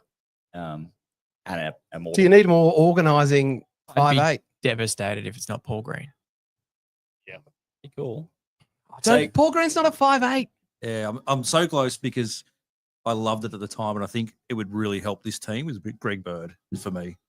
One Yeah, guy who you're was adding the extra my- Mungle, who's a 6, who's still playing lock and second row. My childhood, Adam Dykes. Just think they say if Yeah, you know what? Dykes is your mayhem Peak and 2001, Bishop's your 2002, order. Adam Dykes. Yeah. Yeah. Took us to the promised land, running his laps in the But back. what about? But here, I'm 2002 going he to was playing for Parramatta, but 2001 he was electric. I'm going to put well, something to you. What He was about electric in 03 Yeah. against What us, about- 74-4. we think about our wingers, Mulatalo Yeah, we need a kicking game across. and Rogers, someone who can kick to the wingers. Mitch Healy. Mitch Healy. Oh, I got. So let's give us a run. We got 2 for Mitch Healy with Franco and I'm Mitch Healy. Lads. Yeah. Well, hold on. I'm going to just put this out there. I think Todd Carney's contribution to the Cronulla Sharks is underrated. And I think he really turned the team around in terms of how good we were. And when he got sacked, we basically had a ready-made replacement, James Maloney, who came straight in. We had a few months without a gun 5'8". I just think, well, we had that 2015 year, didn't we? I just think, Toddy would be so good. Like, who would, if you're Shane Flanagan, who do you want us to not pick? Yeah, Todd Carney's the X factor. I mean, he took the Roosters to a grand final 2009 and 2011. We were basically the same kind of spare parts team, gritty forward pack, but couldn't do anything. You put Todd Carney in that team suddenly where we should have been top 4 that year. We faded away a bit with injuries. And then 2013, we again faded away, but should have been top 4 again there too. So, yeah, Todd Carney's a big shout, especially next to he played 3 years for us. So, difficult. Is he a healthy Carney? He'd have to. That's healthy Carney. It's peak Todd Carney. And the speed, I remember being at it was 2012 game against Souths at Homebush, whatever it was called then, and he was too fast for the Sharks team. Todd Carney, he had obviously quick legs for one of the rare occurrences in his life, and I remember he made a break from the scrum base, and there was just no one in support, and eventually he got run down by, it might have been Inglis or something, but he was electric when he was on, and obviously you've got plenty of highlights. Unfortunately, too, yeah, there's the hamstrings, the calves, the Achilles, all those issues, but healthy, Todd Carney, yes. Does he also fit the criteria of the Immortals coming up? Like, he hasn't been retired long, but does he fit that criteria? Because he did play State of Origin games. Off-field indiscretion. Yeah, it's a one-off match. Who cares? Do we need that for this team? You said all players are eligible. So all players are eligible. Yeah. We could pick Daniel Mortimer. We could pick Daniel Mortimer. All right, Franco, Lats, are you sticking with Mitch Healy? Mitch Healy. Okay, boys, we have to be unanimous that we're Todd Carney. I still remember. We all still remember the year 2000 when they Okay. retired. The tickets 8 for 8. The bomb. The bomb. The bombs. And I he, used to yell it as a kid. Bomb speed. And he elbowed David Penner in the head and got the 3-week ban. But yeah, poor bugger. But finished with that scrum base try right here. I don't think Mitch Healy was even better than Adam Dykes. No, okay. It's locked in. No, it's locked in. The 3 of you are voting. It's done. He's a Sharks player. Franco, you want to change your vote? No, I was just going to say, knowing you, Boldo, I'm sure you've got in mind some kind of in-game shenanigans where you can overrule one call. It's not like you at all. Don't need to warm up. Mitch Healy is out. The 18th man, Adam Dykes. TBA. TBA at 6. All right. For those just joining us now, we are trying to name a team of Sharks champions who were not in the 2016 grand final team. We're going to run an AI-generated match to see who would win between a team of champions versus a champions team. So far, the back line is David Peachey at fullback. The wingers are Matt Rogers and Ronaldo Mulatalo. The centers are Steve Rogers and Andrew Eddinghausen as Matthew Williams comes in. And we are 5'8" is Mitch Healy and the halfback is Tommy Bishop. Yes, Matthew? As a side point, I wasn't sure how you're going to set this up until I saw it when I arrived here about 15 minutes ago. I thought it might have been a panel set up like where, I don't know, crossing Fox League with it in the background or something. And I was looking forward to coming in and going, oh, welcome back to the Wacker for round 17 of the 1997 season between the Perth Reds and the Cronulla Sharks. Number 17, Craig Greenhill's out, replaced by number 21, Tian Strauss. Over to you. What was that guy's name? Terry Kennedy for your Terry Kennedy was in the ARL though, wasn't he? I don't think he was. Maybe, yeah. I don't know. It's all all right. blues into one. Okay. The front rowers. I think for mine, this is pretty straightforward, but you can argue with me. I think it's Cliff Watson, just for an absolute bulldozing, brutal human being. Oh, then maybe is Dane Sorensen or is it Jason Stevens? It's tough. I mean, you got the bench. We got bench spots. 2 forwards. 2 forwards and a bench. All right. So we've got Lats. You want to make a comment? Yeah, you've got to have Cliff Watson in there. All right. I think Cliff Watson. One of Lats's favourites. Yeah, family friend. Oh, wow. Worked with my grandfather at the oil refinery in security and absolute gun of a bloke. Used to come up and have a yarn at work where Chris and I used to work at the cut price deli. Mate, is that not a conflict of interest? Told me some great stories. Are they sponsoring us as well? Sadly not. Test matches and tours and whatnot. And yeah, he's an absolute legend. Absolute legend. You've also got Danny Lee. Danny Lee can go on the bench. All right, let's choose Jason Stevens or Dane Sorensen. I have to go Dane Sorensen. Franco? Yeah, Sorensen. I'm going Dane Sorensen as well. That's a lock. Lock it in. As we type that in. All right. Hooker. Dummy half. Today's. I'll settle down. You're not in Vegas yet. We're not in Vegas yet. Vegas. We're not in Vegas yet. What the Poppy score? Rake. Oh, goodness me. And thanks to everyone who's watching and staying with us. We hope the live stream is still working from Sharks. Franco, you're keeping an eye on that. We seem to be in all in order. I'm not sure. I don't know, but it'll be I'm like having fun. Oh, yeah, who I just knows? dialed into YouTube briefly, and it looks like it's happening. So. There it is. Yeah, I'm just doing a check now. All right, well, we've got 27 minutes until we're normally live. All right, the hooker, Tommy Half, number 9. Well, who have we got? We got Ron Turner. Ron Turner, first international for the Sharks. So I think it's going to be tough to go past him, isn't it? it is. Obviously, hooker was very different back then. It was a not the dummy half we know now. A very different game. So more of a gritty style. But he was our first international. So and it was his birthday just the other day, if SEN was to be believed, 80 something. So Happy birthday to you, Ron. Yeah. Your Dan Staines. Dan Staines Yeah. can play hooker, but not a recognised. From that era, Aaron, or more 90s, but Aaron Raper played for Australia. I mean, admittedly in the Played Origin? League. Played Origin. Kind of.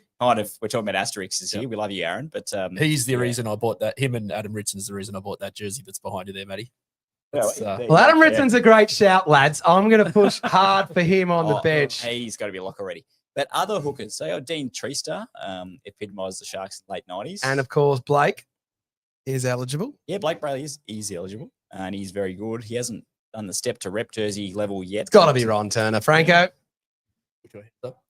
I think the talent we've got in this team of champions needs fast, crisp distribution. It's Brayley. You're right.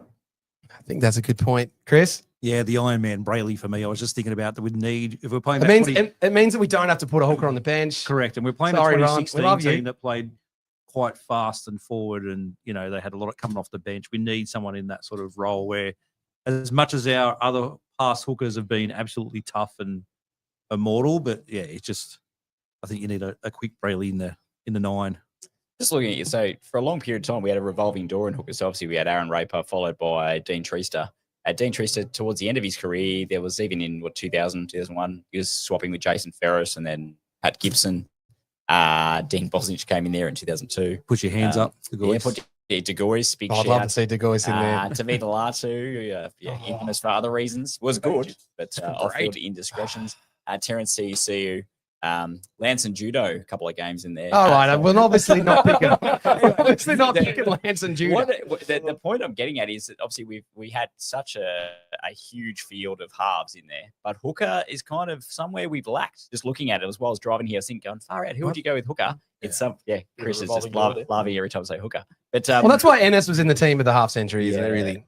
Yeah, for only 2 years of play, and he was critical to 2015, let alone 2016. So he was the reason we made it so far in 2015. It's somewhere we've lacked for a long period of time. No discredit to everyone else. Dean Treese is one of my favourite players of all time. But yeah, it's interesting. I think Brayley's a massive shout. And we did lack there before we actually got Innes. Like we had one of Franco's favourite and Michael Leisha, but just wasn't pumping out 80 minutes. He was a 50 to 60 minute player. So Looked great in under it was 20s. one of those spots we were just light on at the 9, and the Brayleys weren't quite there yet. Yeah. So it was a good time to get him. Yeah, absolutely. All right, we're picking Blake Brayley, lads. Okay, the back row and the lock. So I think there's a few just absolute locks here. Greg Pearce and Gavin Miller are just absolute musts, aren't they? And I think Gavin Miller plays at lock, so that he's in the middle of the field. I don't think Gavin Miller's way of playing from way back when in second row works. Chris? Can I ask if it's like a Lomu style where you get a clone and we just have Gallon cloned at 30? No, Gallon clone. There is no Gallon. Gallon is not in this team. Well, you got the team of Lomus and you can have the team of Gallons. Well, Franco? I mean, it's hard to go past Miller, but Greg Bird comes up in that conversation pretty hard. How are we going to complain about Gallon taking a fourth tackle settler when there's 13 Gallons? Well, I did go next door in a corporate box and there was Gallon stats on there. He wasn't much of a try scorer. No. The amount of the guys that held the ball for quite a lot of the time in those years that he was holding us up, there was not many tries scored by Gallo across his career. Plenty- Per season, he averaged 3 to 4 per season. Plenty early in his career, but it dropped off. A huge shout from me is Tuera Nikau, but I just don't know where you fit him. Oh. All right. Well, I'm locking in Gavin Miller at lock. Great bench. So if Gavin Miller goes in at lock. Honourable mentions. Yes. Nick Graham's good too. All right. Well, then you're going to have to pick Greg Pearce, obviously. Yes. So Greg Pearce. Immortal. And then just make it the back line of back row of 2 Gregs with Greg Bird. Would it play Miller at lock and Bird on an edge? What about Ken Madison? What about Chris McKenna? What about Terenicow? What about Lance Thompson? Lance Thompson was good. I didn't say what. Anthony Tupou. We're going to have so many. There's so many options. Obviously, we're doing this without looking at anything. I think Gavin Miller in the second row and Greg Bird at lock, actually. Yeah. Because then we've got Birdie aiming up against Paul Gallen. You have an issue with too many ball players, though. I mean, Birdie could run a good line. You have too many ball players. Wow, skillful team. I mean, you look at our back row, the 2016 side, Graham and Lewis could both ball play. That's good Gallen. Gavin Miller at 11, Greg Pearce at 12, Craig Bird at 13. Okay, we got Mitch Healy and Tommy Bishop. Okay, we got a bench. Bench options. So we've had names thrown out so far. Adam Ritson was one. Preston Campbell was another one. Lats? What about a Marty Lang? Well, Jason Stevens was also thrown up. Stevens. We've got to put Jason I Stevens. think Jason Stevens has to be in there.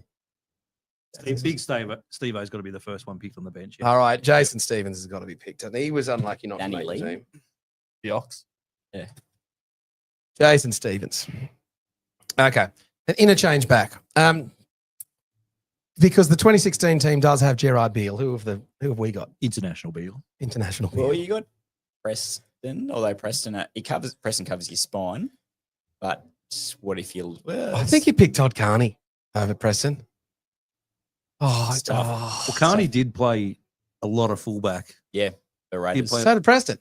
So did Preston. And Preston did play a lot of 9, 7, 6, 1, but defended on the wing. So yeah. But you're using as an impact or an emergency player. So who's your impact / emergency? You have to be Preston as your 18th man. But then, yeah, like defense are you giving up a lot with Preston? Are you won a comp? And he's like, international Beale went on because Jack Bird obviously had a busted wing. Actually, no, it was Beale replaced Fecky. Fecky, correct. Fecky, yeah. the Storm almost twisted his ankle off. Yeah. Help us out in the comments, guys. Who do you think should make this bench? Are you using him to come off the bench or are you using him to cover is the question. Are you using him as a 14 or are you using him as a... I think we need cover. Impact. Franco? Sifatelicai. Oh, it's a big shit. Oh, Sifatelicai. We'll start it now. He's got to go in, doesn't he? Who's your nemesis? Is he commenting already? Sia Sifatelicai. Well, he's not going to get picked in the centers in this team, is he? Actually, I think Sifatelicai is a really good shot. I think over Carney and Preston. I was going to say, does that kill any utility that we need? Yeah, I think it does. We're going big forwards. You don't have spine coverage, but you got to go for the win, right? So what's going to get you the win? Talakai is a point of difference. Talakai could probably trouble the 2016 side with his impact. Jason Stevens coming off the bench could definitely. What about Ritson? He was so good. Ritson has to be in there. In that, you got to have 2 props. So 2 props and you need a second rower as well. Utility. Chris McKenna. Les Davidson. Oh, here we go. Or Britain. Cool. Britain. I think Britain could be one of our best, but recency bias as well. Do we? This is brilliant because Franco was the captain of Team Britain, but also the captain of no recency bias. Right? So therefore, what are you going to do, Franco? No players before 1999. What are we doing, Franco? We've got 80-minute players in the back row already. I don't think we need Britain Nakora. I think we need either impact or big. Yeah, impact. Well, Bundy, it is. Or is it? Look, he hasn't played a game, so he's not eligible. Aiden for Noah Blake, he'd be pretty handy too. I think it's Adam. Boys, I'm going to push for this. What about an Alan Wilson? I think it's Adam Ritson. And the reason why I think it's Adam Ritson, he's an underrated player for his contribution to the Sharks. And when he used to come off the bench in that 95-96 team, he was just freaking awesome. Yeah. And we're trying to get some minutes out of him. So if you got Ritson and Stevens coming on at the 20-minute mark. It's pretty like the 2016 team's got Chris Heinington and Bakuya, and we got Stevens. There's a big team. And the thing is, are we abiding by a salary cap? Clearly, we're not. No, we're taking on a team. Well, we interviewed Hoffman the other day, and the salary cap. Well, if you think, are we going on a scale of what the dollar worth was back then? Because what Tommy Bishop would have got paid compared to you're right, semi-pro, barely. Yeah. So, all right, let's lock this down. I'm pushing. I'm pushing Adam Ritson. Stevens Ritson, I think you shout on Les Bundy Davidson is. But surely we've got enough forwards if we've got Stevens, Talakai, and Ritson. Well, I think we go Todd Carney at 17 or Preston. Or So- Dan Staines. Three forwards, and then you Three need- forwards you and need an your- interchange. Especially given that you know that I'm going to maybe program it to injure Mitch Ely so that Todd Carney goes on. in the warm up or the second minute. I'm not going to do that. All right. ChatGPT Who votes? Who voice votes? activated. Who votes? All right, Adam Ritson, Les Davidson. Who votes Adam Ritson? All right. Is there anyone, Franco or Chris, you'd like to put in front of Adam Ritson? Yeah, Les Davidson. Okay. So Boldo's Fine. fan favorite. This is the one that Franco was talking about pulling the card out because you just love that. I do love Adam Ritson. It was such a short I think sample he- of I what we love got. Ritson. It's a short. It's for me. He's a modern day Chris Beattie. We love Chris Beattie and was great in that little. It's such a short window. Such a short window and sample size of It's- what Ritson could have done or been. Like It's he a would. travesty. I reckon he would have been better than Jason Stevens. It would have been if it was cut short. All right. I think the last position is down to Preston or Todd Carney for mine. So I'm going to put us to the vote on that one. Who votes Preston? Who votes Todd Carney? All right, Preston. It wasn't going to make a difference anyway. 3 versus 2. Okay. It has to look like a Sharks team, and I'm sorry, did Todd Carney, yes, he provided for us, but did he ever look like a Sharks player? Preston was. Well, he played for so many clubs. That's the hard Yeah. thing. And see, Preston won the Daily M with us, but Premiership with Penrith, whereas and then inaugural Titans player. So he ticked a lot of Carney boxes. finished here, but had a Daily M from the Roosters. It was at Canberra, and what was that town up in North Queensland somewhere? It was Atherton. It was Atherton. Atherton Roosters. Atherton Roosters. Atherton Roosters. So, which was rumored to be told was he was already signed with the Sydney Roosters, but said go to Atherton, just bide the time. But when your suspensions finish, That was you come with definite, us. Definitely. And and then he obviously went to La Catalan as well in La Catalan. France. So, I'm just going to add these teams to our backdrop here as Doors or something. It's a bit warm in here. yeah, we're all getting a bit sweaty, aren't we? What? yeah, you guys going with your jacket? Jeez. Well, am I looking? The jersey's a bit sticky. Am I looking sweaty on this thing, or am I doing all right? He can't take it off now because you'll see his armpits and they're just Is that you? Is that you, Richard? Wearing white wet t-shirt. Is that why none of the current players were having a bar? Who's coaching, Boldo? Jack Gibson. You guys can talk about that. I think the answer's obvious, but I'll let you guys do that. Well, Chris Anderson. Whilst I type in who's going to, I know that what you guys. Wow, there's a fight going on already. Got to be who was that? Stuart Raper. James Shepherd. Well, the current coach is doing quite well. Bob Morris. Franco and I know what the answer is. Peter Sharp. I'm obviously, it's Peter Sharp. Obviously, John Lang, I think, would be your shout for your recommendation. Shepard's pretty good. I reckon he behind the scenes did good a assist. lot for this club. He was Bringing involved in through- 2016. Yeah, he was. But prior to that, he was also heavily involved in the NYC, bringing through the kids. And it was because of him that Val got his debut match and showed everyone what he could do in first grade. Late So- 2014. Mhm. Yes. Yeah. I think, and he's got his first try against Melbourne in Melbourne. Yeah. Down there for that one. Living there. Horrid. I think we're down 40-0 at the time, and Spoon was all but guaranteed. But yes, James Shepherd did see he had a lot of change. I think as the team's such a mixed bag, it kind of reminds me of the Panthers team that John Lang took to a premiership, and it's just he was the right guy for that kind of mix. Not even a debate. Yeah, that's not. It's John Lang, guys. John Lang. It is John. Like, I knew you were going to land on John Lang. I typed it in 5 minutes ago. He's already started the match. Yeah, I haven't quite started the match. And John Lang struck Sorry, out his I've written the 70. ending. So, honourable mentions, obviously, that Alan Fitzgibbon, Craig Fitzgibbon, John Morris. Are we really honourable mention that guy? Yeah. Yeah. And Jack Gibson. Ricky Stewart. Let's just go. You can hear the silence from the Ricky Stewart reaction. Yeah.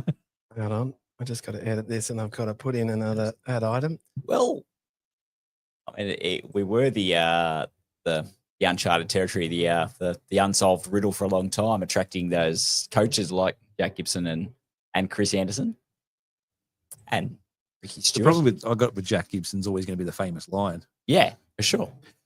That was after he left, but I All right, wonder fellas. at what point he came to that conclusion, whether it was before he got here and it just confirmed it, or whether it was during here. Probably the paycheck hadn't cleared. The team is in. I think this is the right music.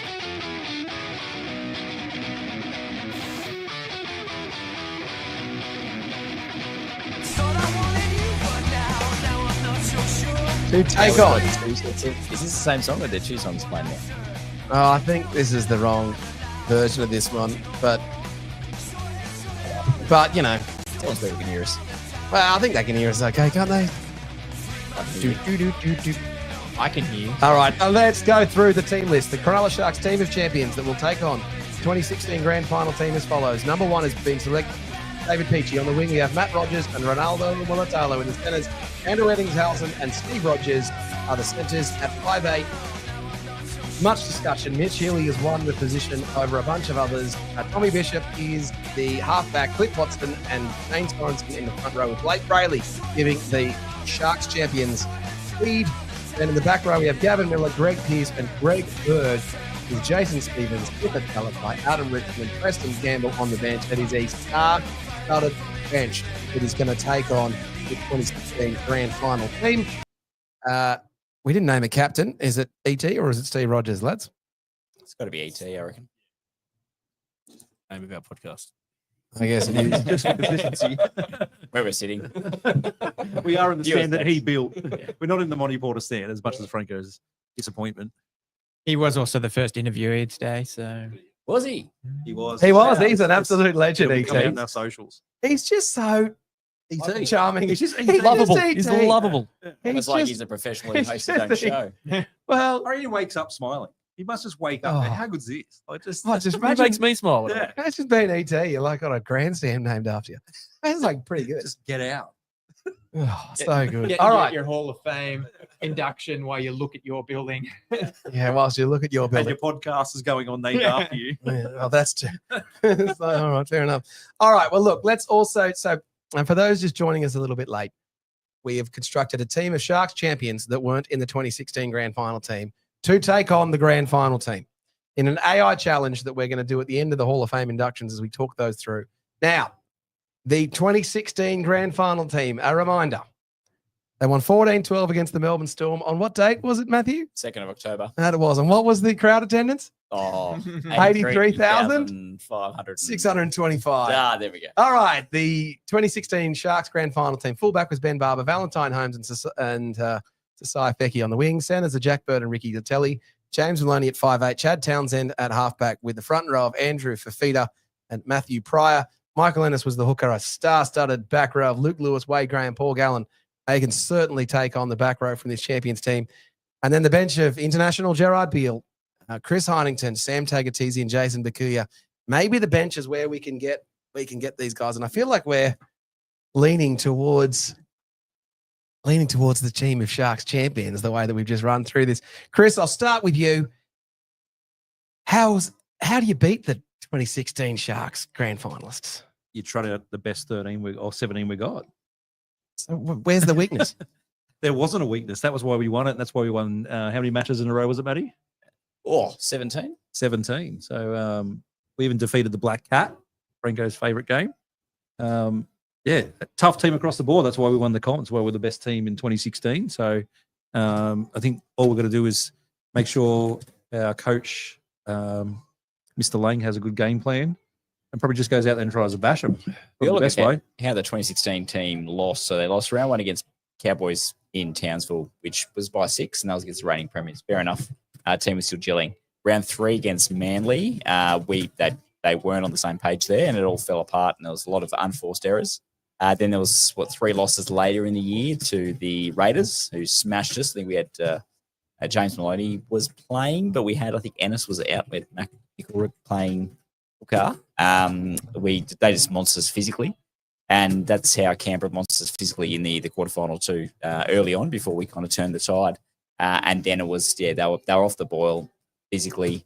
They just weren't having that the same tempo and energy required in the next 2 games against the Dragons and South, and then Melbourne pumped us in the final round. So, yeah, I think this new team, this team of legends will be able to overcome them in the forwards, I think, and then they've got an electric back line. So, rugby league's a simple game when you play well. They've got a monster. Got to just come out, belt them, send Cliff Watson out at them. Tommy Bishop will run behind him, and start something, run behind Cliff, and Cliff will finish it. I reckon we've got this team of thugs, but also we've got this team of highly skillful players who are just going to want to throw the ball around and run the opposition ragged, especially with John Lang at the helm. This is going to go left to right, back, down, forward, up. It's going to go everywhere and really test the defense of the 2016 team. I And their feel bad, speed. Franco. I feel bad that I'm trying to square up against the 2016 team. I feel like I'm cheating on myself. That's what I said. We're trying don't know what to to feel right defeat now. our favourite team. That you're watching ET and Rogers square up against no discredit, but Latelli and Fecky. Like, and they're premiership winners. So you got two. But, like, Chad's going to kick downfield and just to Peachy. It's horrible. Or ET. Like, Rogers backing up. Yeah, he might just kick the Ronnie. Like, Yeah. And Peach will just loaf across field and just to the one hand at Specky and lope back to the 40-metre line. I love 2016 team for what they've done for us, what they achieved. That is amazing. And they've given us the ability to speculate and actually have this conversation, because without them, we don't have a champion team. What would you have? The 99 team? You'd be speculating one of those 97 teams. Watch the 99 team again, lads. Tell us how they went. Let me jump up this stand. The top team's up there. God. So obviously, that is a tough act to follow, but I think we've certainly gone and cherry-picked some of the elites of the Sharks' history, and I think it's going to be hard to beat. Well, how many immortals do we lose? So there's the 5 immortals that come in now. They all made the team, did they? Sure. No. Who missed the? no, in our fantasy team. In our fantasy side, all 5 of the initial immortals that have been transferred in the Hall of Fame in this first bit of the side. But there's a few potentials we haven't. I don't know the rest of them, but a few potentials that may not. So it's pretty good. I mean, we're 60 years at the end of next year. Next year's the 60th season, so it's a rich history. I don't know if the Dolphins are going to have a similar history in their 60 years time, maybe. I'll claim it. Yeah, how you going there, David? But in 60 years' time, it won't be as good as 120. Oh, yeah, exactly. I'm also inputting some of the strategies here. You might be able to hear in the background, you might not, but we've got Australian Idol winner 2024, Dylan Wright, performing on stage at the moment. Serenading us. Serenading the VIP section. And those battlers in the stand eating their hot chips. Speaking of, do you want me to go for a hot chip run? Are you guys hungry? No, I don't think we are. I don't think we are Can hungry. you go to the toilet for me? Peachy, chuck us a dinner roll. We are. Can you grab a fan on the way back here? It also is, I have not had dinner. I'm sure you guys have. Have you guys eaten? Yeah. I just went on a chip run before you got here, mate. Sorry, you might find 1 or 2 on the floor. Who's the referee? They're fair game. Who's the referee? It's got to be Harry. Billy Harrigan. Yeah, has to be Harry. None of this Do we care? Hollywood hardly BS. You got it, yeah. Beat the referee anyway. Shane Hayne. Oh, great shout. Great shout. Has to be. Has to be Shane Has to Hayne. be Shane Hayne, because he's got 2 Sharks teams. He can't decide. What He year? hates both of them. What year are we playing? We've got the 2 referees. Although Peachy is on the team of legends. Yeah, can I change my pick to the 2016 team? The way ChatGPT works. In the 17th minute, David Peachy was sent off. But All right. Well, as Dylan Wright continues to perform, We are. We're close to hitting go on the match, Franco. We are 2 minutes away from our regular go live time. So thank you everyone for joining us at A bit early. A bit early and hanging with us now. It's been fun, and the people that are about to join us or have just joined us, we're about to hit the ground running with the champions team up against the team of champions, and I'm not sure how long it's going to take Boldo's AI to crunch the scenario. Boldo's AI is actually just Boldo typing. That's what I out was going to say. Is he what's actually going putting on. this through AI, Sure. or is he just constructing Copy, this whole thing paste. himself? Yeah. He is the ace in the hole. I can see he's doing his Ray Warren impersonation. No, I'm just entering in your strategies. Okay. All right. I Are we believe ready? Ritson scored 3 tries. So Okay, are we cool. playing pre-1980 whatever rules when they changed to 4-point tries? 3-point tries? We're playing current rules. Current rules, Harold. Barrels. Okay. 6 again. Are you ready to Cliff go? Watson is going to be blowing. He's going to be blowing. All right. So what we're going to He do? won't be.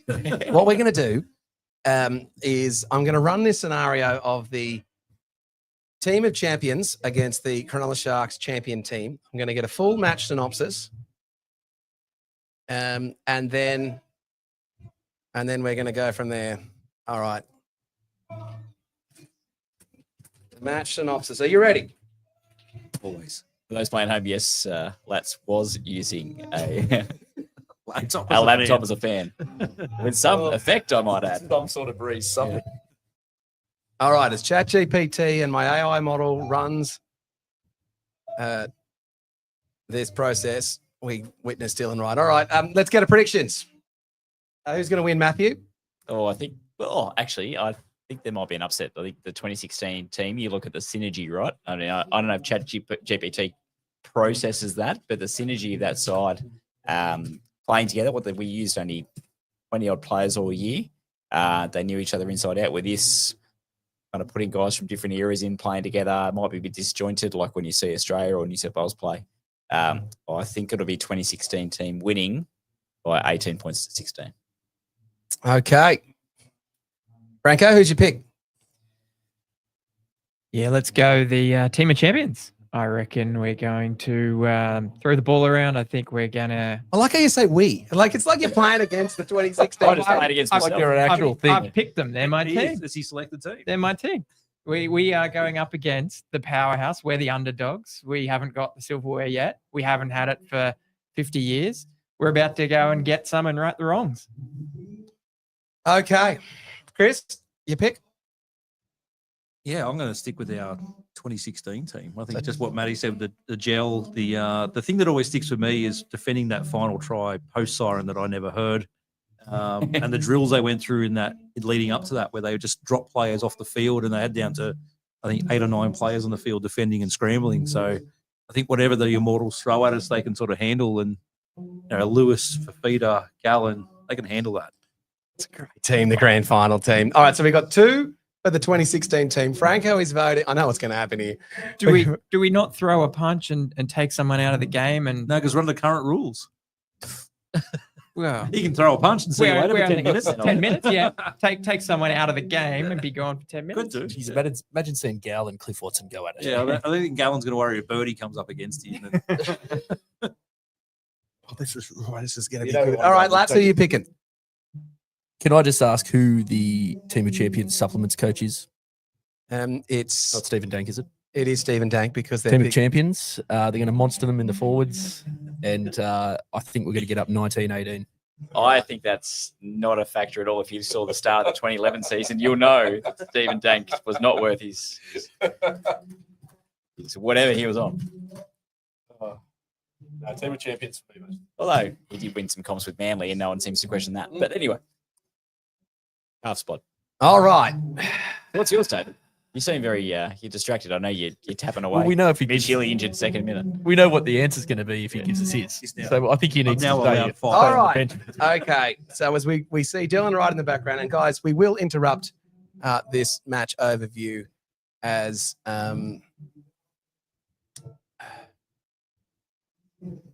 Immortals are announced. As the Immortals announced. Sorry, I'm just looking. Thank you, Franco. As the festivities occur. Normally, we've had our chi ruined. Normally, we can hide behind our computers and our cameras and take. And normally we can. All right. Can you go? All right. So, all right. Let me just get to this. Move Matty away from any red buttons whatsoever. All right. Fair enough. Which All right. plug do I pull? Yeah. The red one. All right. Here we go. All right. Hold on. Okay. All right. Let's get into this. All right. It's literally just doing it. Anyway, in the meantime, for this match, all right, okay. Phil Gould is under the black dot. Kenny Sutcliffe just crossed to him. Yeah. The ultimate Cronulla showdown. All right, so guys, this is the 2016 Cronulla Sharks versus the all-time team of champions, and you can see them on the screen there. As per my AI model, as Andrew Voss comes on the stage and welcomes, he's about to announce the 6th member of the Hall of Fame, so we will respond to that as we see it. So the ultimate Cronulla showdown. 2016 grand final team versus the Cronulla team of champions. The venue is, of course, PointsBet Stadium at Shark Park. The referee is Shane Hayne. The weather, perfect conditions for footy at Shark Why Park. play There at is Shark Park? Why wouldn't you play at PointsBet. Well, SDG? Well, or SFS? Well, they're worried you or- wouldn't turn up because you don't know where that is. All right, so the energy at Shark Park was electric. At two of the greatest Cronulla lineups in history face off under the lights on a Saturday night. The 2016 grand final winning team, known for their toughness and resilience, take on the team of champions as selected by the ET Stand podcast, boasting some of the most talented players to ever wear the Sharks jersey. With Shane Hayne controlling the whistle and no shortage of star power on both sides, the crowd was in for an all-time high-scoring thriller. All right, our new Hall of Fames, they're coming. All right, let's get through the first moment. First half, attack. All right, after the heartbreak of his career, David Peachey wastes no time in making a statement from the very first set, slices through the line, stepping past Chad Townsend and sprinting 60 meters to open the scoring. Matt Rogers converts it from in front. The team of champions lead 6-0. Question. Does Peach put it down right before the dead ball line? He actually, let's talk about that later. Let's see what happens. How did you determine the goal kicker? Did ChatGPT? Yeah, ChatGPT just decided Matt Rogers taking it. There we go. And question, who's wearing our traditional jersey and who's wearing an alternate strip? The team of champions are wearing the high vis. The team of champions are wearing the high vis. Did I change my... All right, and they have announced the sixth member of the Cronulla Sharks Hall of Fame is that guy. It It's gotta be is Sorensen. Dane Sorensen. Congratulations, Dane Sorensen has been named as the sixth member of the Cronulla Sharks Hall of Fame. Congratulations to you, Dane Sorensen. You are a stalwart of the club, former board member, played a whole bunch of matches. As Matthew Williams pulls up how many matches he played. There's 200 and something. He's in the top 10. He's in the top 10. I His just brother, of noticed we've course. got a nice big screen over there I could be watching. I got one over here. Has he? there's, All right, now let's just look. Now we're just watching Dane Sorensen put on the jacket here. Does it fit? Does it look tailored? Does it look tailored? It's tailored. No. No, it looks, Oversized. it No, looks, it's not. No, it ET's looks helped tailored. look. That's tailored. Dane Sorensen, congratulations, Sorensen. Shark 119.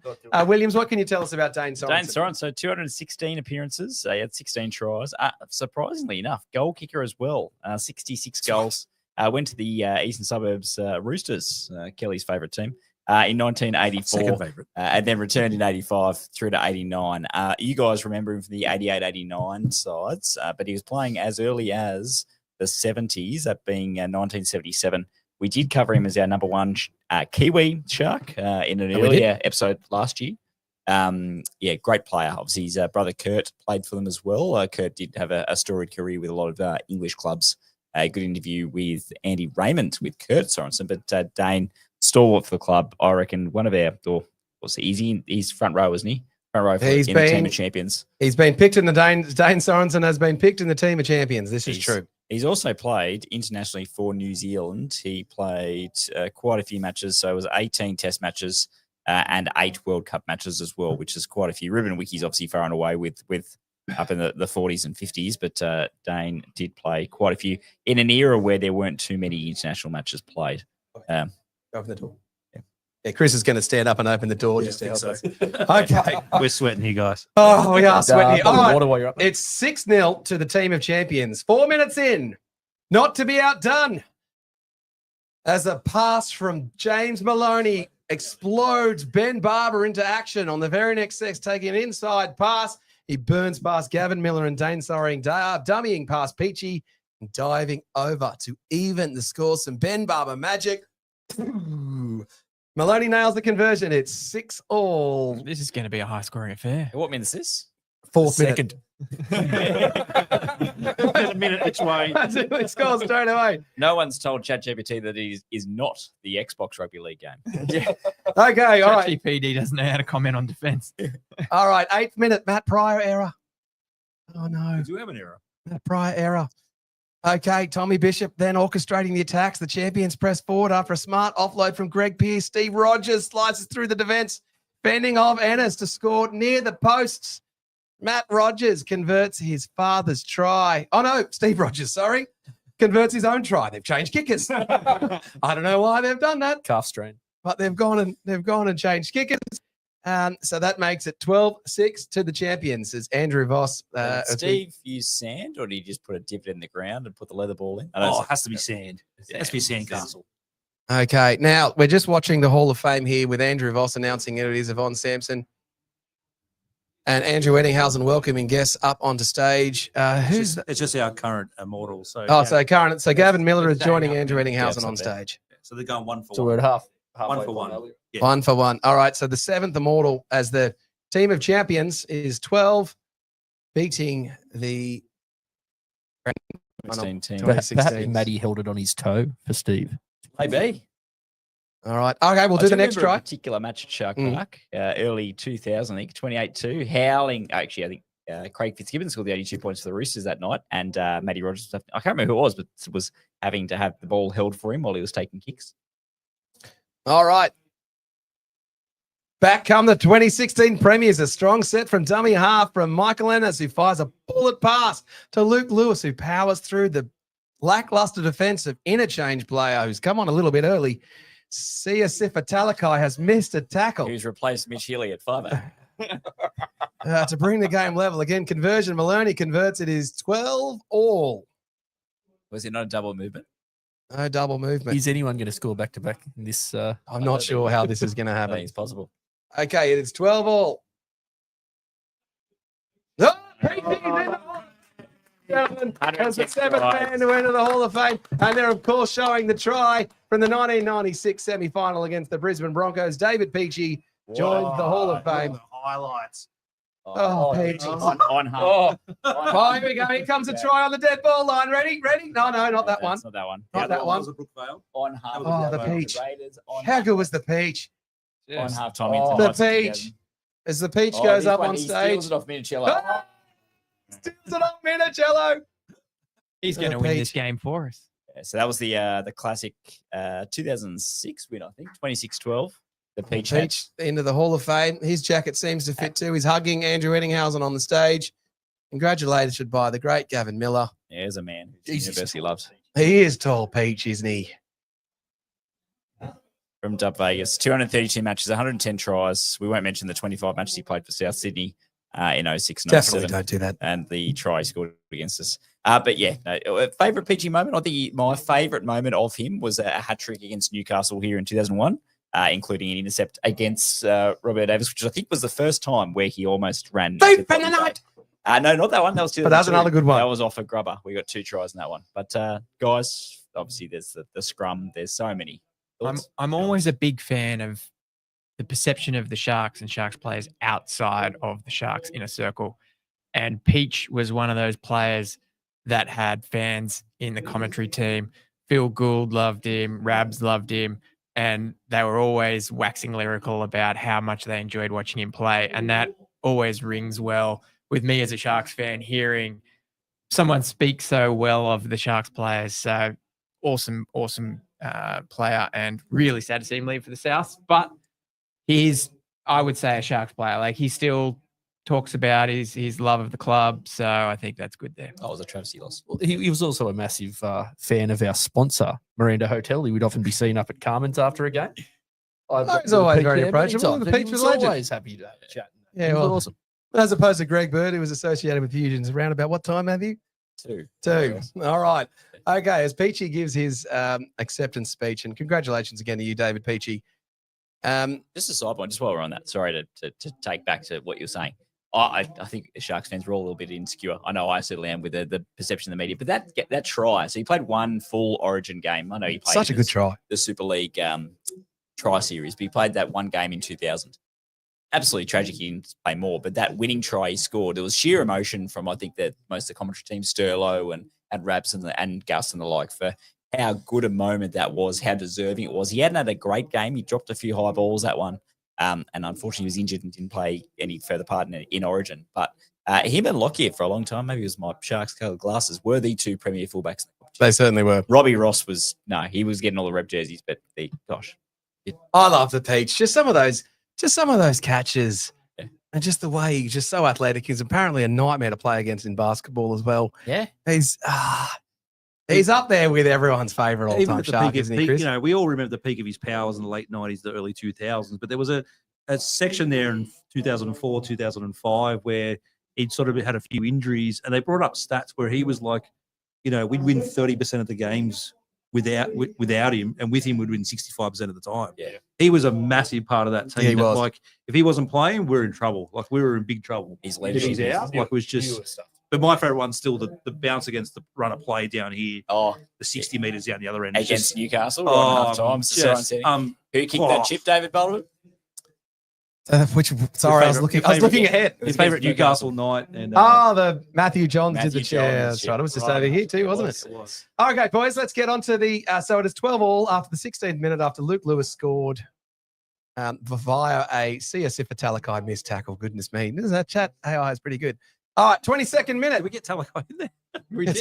Talakai in there. But he's come on early. He's come on early, which is unnamed why he was on there. So we're 12-all in the 5th minute. 12-all in the 16th minute. Okay, all right. Now, the team of champions is now attacking the line. But a massive hit by Andrew Fafita has knocked down champions 5'8", Mick Healy, who's now clutching his shoulder with Todd Carney forced to enter the field. Carney smirks as he enters the field, ready to cause some chaos. However, Ben Barber, in the midst of the reshuffle with Todd Carney, has managed to find a gap and has skipped 80 metres before flicking it past to Valentine Holmes, who has tiptoed down the sideline and scored in the corner. The 2016 team leads 16 points to 12 after a Maloney miss from the sideline. Stephen? Was Todd Carney a Boldo card because he's not in the team? Correct. He was voted out 4-1. 18th man. I typed the team in incorrectly and I put in Ladies Todd and Carney instead of Thanks for Preston joining Campbell. us for another episode of the ET Stand. Can I just say that I've overruled it? Bugger you guys. Todd Carney's It's not like Boldo at all. Bugger you guys. Todd Carney is in the team. I can't because I've clearly pre-programmed that and put Todd Carney in. I Great. didn't expect you to put bloody. Great. All right. Let me guess team of champions score next. The excitement there of you, that was just waiting for someone to walk in that door that we've just opened to cool down. You go, can you guys Okay. calm down? All Thankfully, right. we're at Shark Park and remember the speakers. Okay. They're like So anyway, 1,000 decibels. well, no So wonder Todd Carney let in a bloody thing. He wasn't even meant to be in the team. John Cena.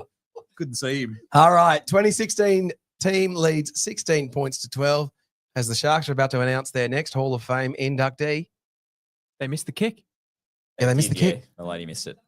Pretty sure. Yeah, there's a try in the Todd sideline. Carney put him off. Tiptoed the sideline. What's he doing? And the 8th. Is this the 8th? It was 6, 7, 8. It would be 8. That is. We know who it is. Oh, we know who this is. The 8th Hall of Fame inductee. The Rat. Congratulations to you, the Rat, Matthew Rogers. Hopefully his jacket's oversized. His Hopefully he's jersey was back kicking oversized for from the 90s. Now I'm jealous. I just saw our historian Ash Taylor get a photo with Peach. Man, I interviewed the Peach. It's a great interview. It is a great interview. Yeah, Matt Is Rogers. he maybe our socials to see historian or it. the club's historian? Yeah, as an hour. The We, clubs. Okay. the ET stand has all, I just want to stick up for Williams, our historian. Thank you for sticking up for me. I'm not a historian's bottom. But to keep it T-rated. yeah. And people Look- are finding me out as I'm bringing up. All right, so Matthew Rogers has just taken the stage as he takes the microphone from Yvonne Sampson and a rather emotional embrace with Gavin Miller and Andrew Eddingshausen. Geez, this is big. Joins his father in the Hall of Fame. yeah. too. Like, huge. This is big. Yeah. 123 matches, 75 tries, 406 goals from 568 attempts at 71.48%, which is pretty good for that era. First player in the NRL, well, it's known as the ARL/Super League back then, to use a kicking tee. Out and out superstar. Made his debut back in 1995. And scored 4 tries against the Knights later that year /96. Former ball boy too. Yeah, former ball boy. Just been around the club since day dot. If you haven't read his book, read it. It is fantastic. Talking about playing rugby union as a teenager, growing up on the Gold Coast, and then coming back to the club. As Kelly's got an input there from. He's just having a shout out to Gav and ET there. And Jeez, he's emotional, isn't he? He's very Jeez, emotional. I'm emotional.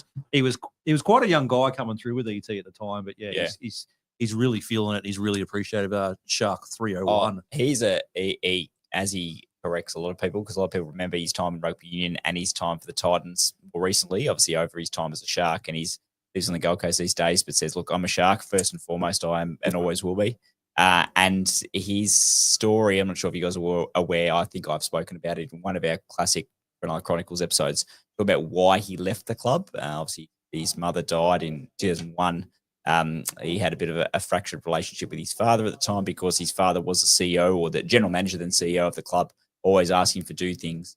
And rugby union was another passion of his growing up. And I suppose there's a lot of, for want of a better term, trauma in the area, and he just had to get out of it. And the only way of doing that he saw was rugby union.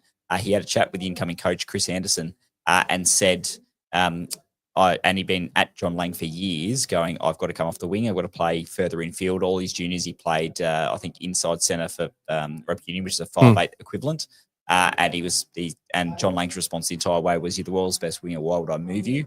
Chris Anderson basically said the same thing. He said to Chris Anderson's credit that he was honest, at least, didn't tell him, because he said, hey, if you don't move me off the wing, I'm going to leave. Anderson said, I'm not going to move you off the wing, so he left.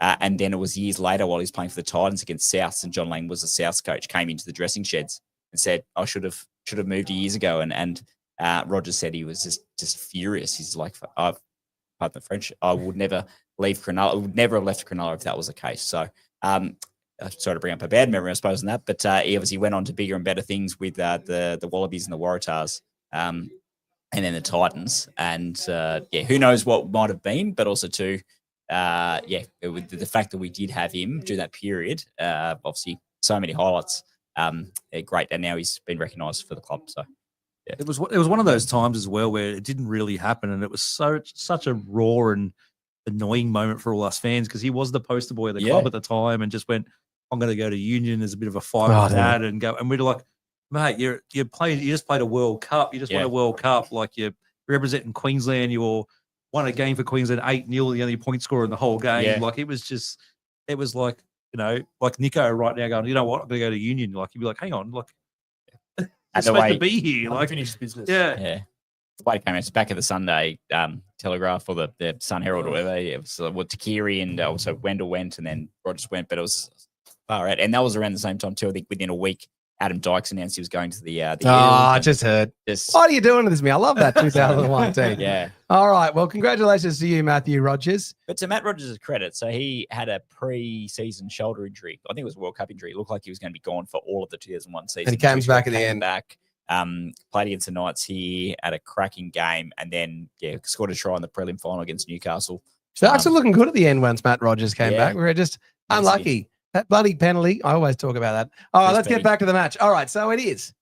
The 2016 team currently leads 16-12 after a Ben Barber stunner following whatever happened with you, Todd Carney. What happened with the interchange? Is that getting investigated? I don't know. Next week? Or? Look, I don't know.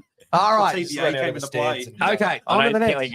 Kelly's getting onto his best sporting app, because we guarantee you that the next try will bring back to 16-0. Well, maybe not. All right, so then responsibility. No errors from the Sharks from either Sharks team for a couple of minutes, and you can just feel the tension rising between the forward packs. And then Greg Bird and Paul Gallen explode after a tough tackle. Bird threw a forearm into Gallen's ribs, and Gallen reacted with a push. The next second, Bird swings, Gallen retaliates. The stadium goes absolutely nuts as the two punch on, and I can confirm Gallen gets the better of Greg Bird, because he typically does. However, both are sent to the sin bin as the crowd goes wild. It is 12-12 with a reduced number of players on the field, with Gallen and Bird off. Champions play some hot potato as Gavin Miller pulls off 3 silky offloads in one set, the last of which goes to Todd Carney, who steps inside and scores under the posts. The conversion is successful with Rogers, unnamed. Next try. Unnamed. The champions lead 18-16. Then nothing happens until the last minute with seconds left in the half. David Peachy fields a kick downfield from Chad Townsend and breaks through the line, running the length of the field. Puts the ball. No, he's put it out over the dead ball line. Shane Hayne says, no, we need to stop to check this. And then Shane Hayne and Peach, oh goodness, you can't make this stuff up. Shane Hayne says, you can. No, I put it. Apparently you can make this stuff up. No, Peachy says, no, you need to stop. And Peachy responds with, I talk with my hands, Shane. Unbelievable. Disallowed try to David Peachy, who puts it down over the dead ball line. Unbelievable. Rob. 18-16 to the champions. All right, half time. What do we think, fellas? I'm waiting for Preston to come on. Got to be an investigator. He would have been a game changer. And just shout out to the great Doron Tour, a Nottingham Forest superfan. G'day, Ben. You are one of my favourite YouTubers of all time. I actually want to know how Cliff Watson didn't get involved in that biff.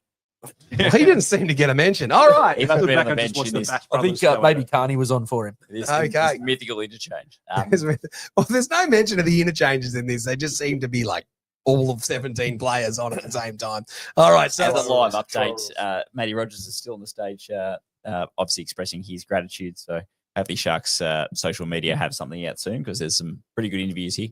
There is elements where it's difficult to pay attention to Boldo. Yes. And We're not fanboarding fanboarding at Matt Rogers on stage. Yeah. And we don't actually know what he's saying, and we're going to have to relive this.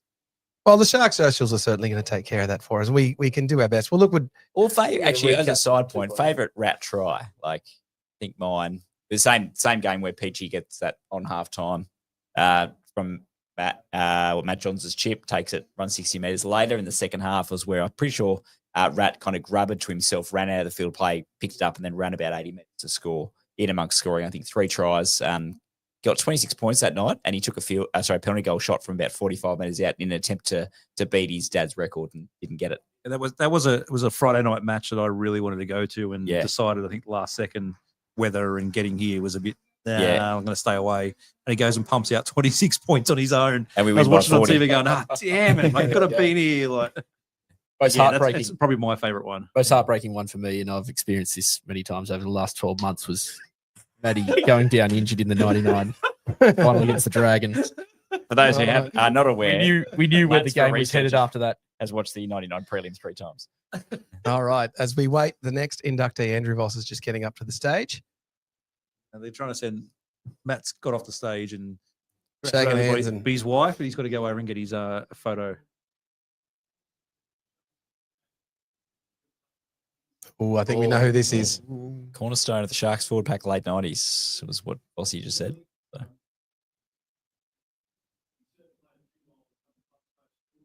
We're just waiting on. We know. We've worked out who it is. And Vossy's called out that this player made a cornerstone of the team during the late 90s. State of origin player, Australian player. I was about to say Andrew Pearce. All right, we wait for it. And he did make our team. Here comes the fire.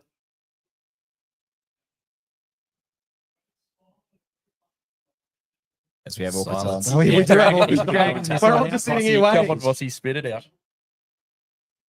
Shark 316. Jason Stevens is in the Hall of Fame for the Cronulla Sharks. Now, there's a bit of a spoiler alert here because we can look down in the crowd and see who's not wearing a jacket.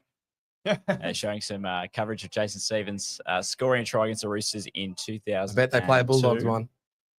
Carding it up against the Broncos there. Wonder how many times we'll see him lift his knee. Yeah, well. Jason Stevens was good, wasn't he? He was so good, Jason Stevens. You get a contrary conduct charge for wedgies, atopic wedgies. Yes. On stage. Yeah. Yeah, he somehow snuck into it for such a gentle giant and a really friendly Oh, bloke. I love this try. He snuck in a bit of reaching it into Manly since wedgies and high knees in his career in certain different points. Jason Stevens. Look at the size of it. The famous part, he was going to be selected by Phil Gould to play State of Origin and stop Shane Webke and Gordon Tallis and played about 5 minutes yes. of the match.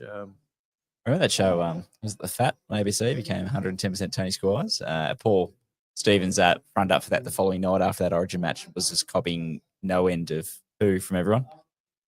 Am I remembering incorrectly about the knee lift where they changed the interpretation of that rule because of him?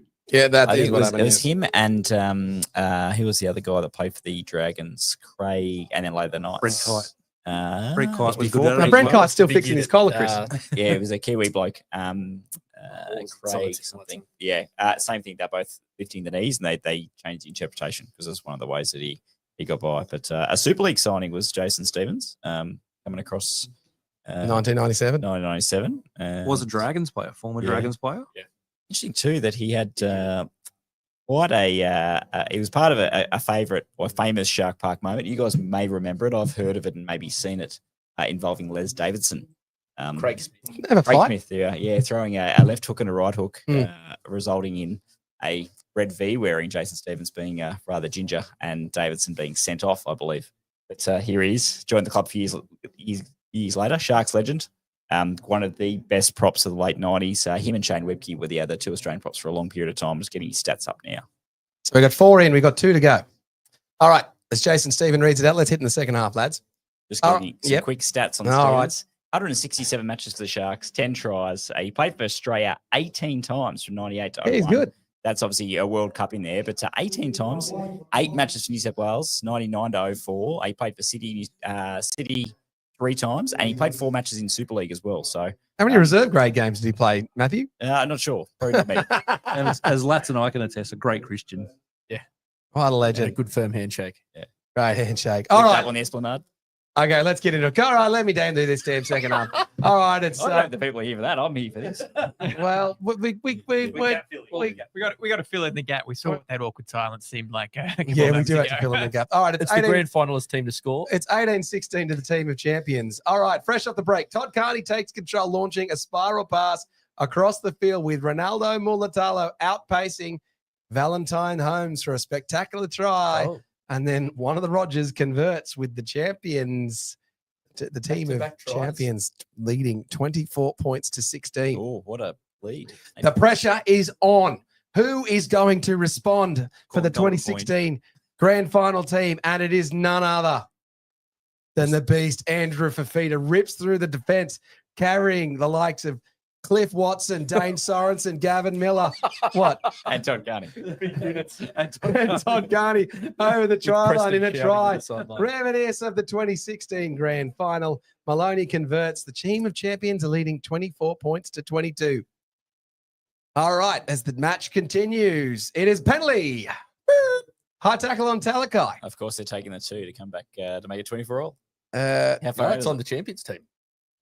yeah, hold on, penalty. Yeah, Oh, high tackle on Talakai. So You're right. sees Matt Rogers choose to take the 2 points. Rogers slots it for a 26 to 22 point lead. Ooh. It's almost as if I programmed them to make sure that they took the 2. That's a prerequisite. Lucky one team wasn't 40-0 down. All right. That's true. All right. 60th minute.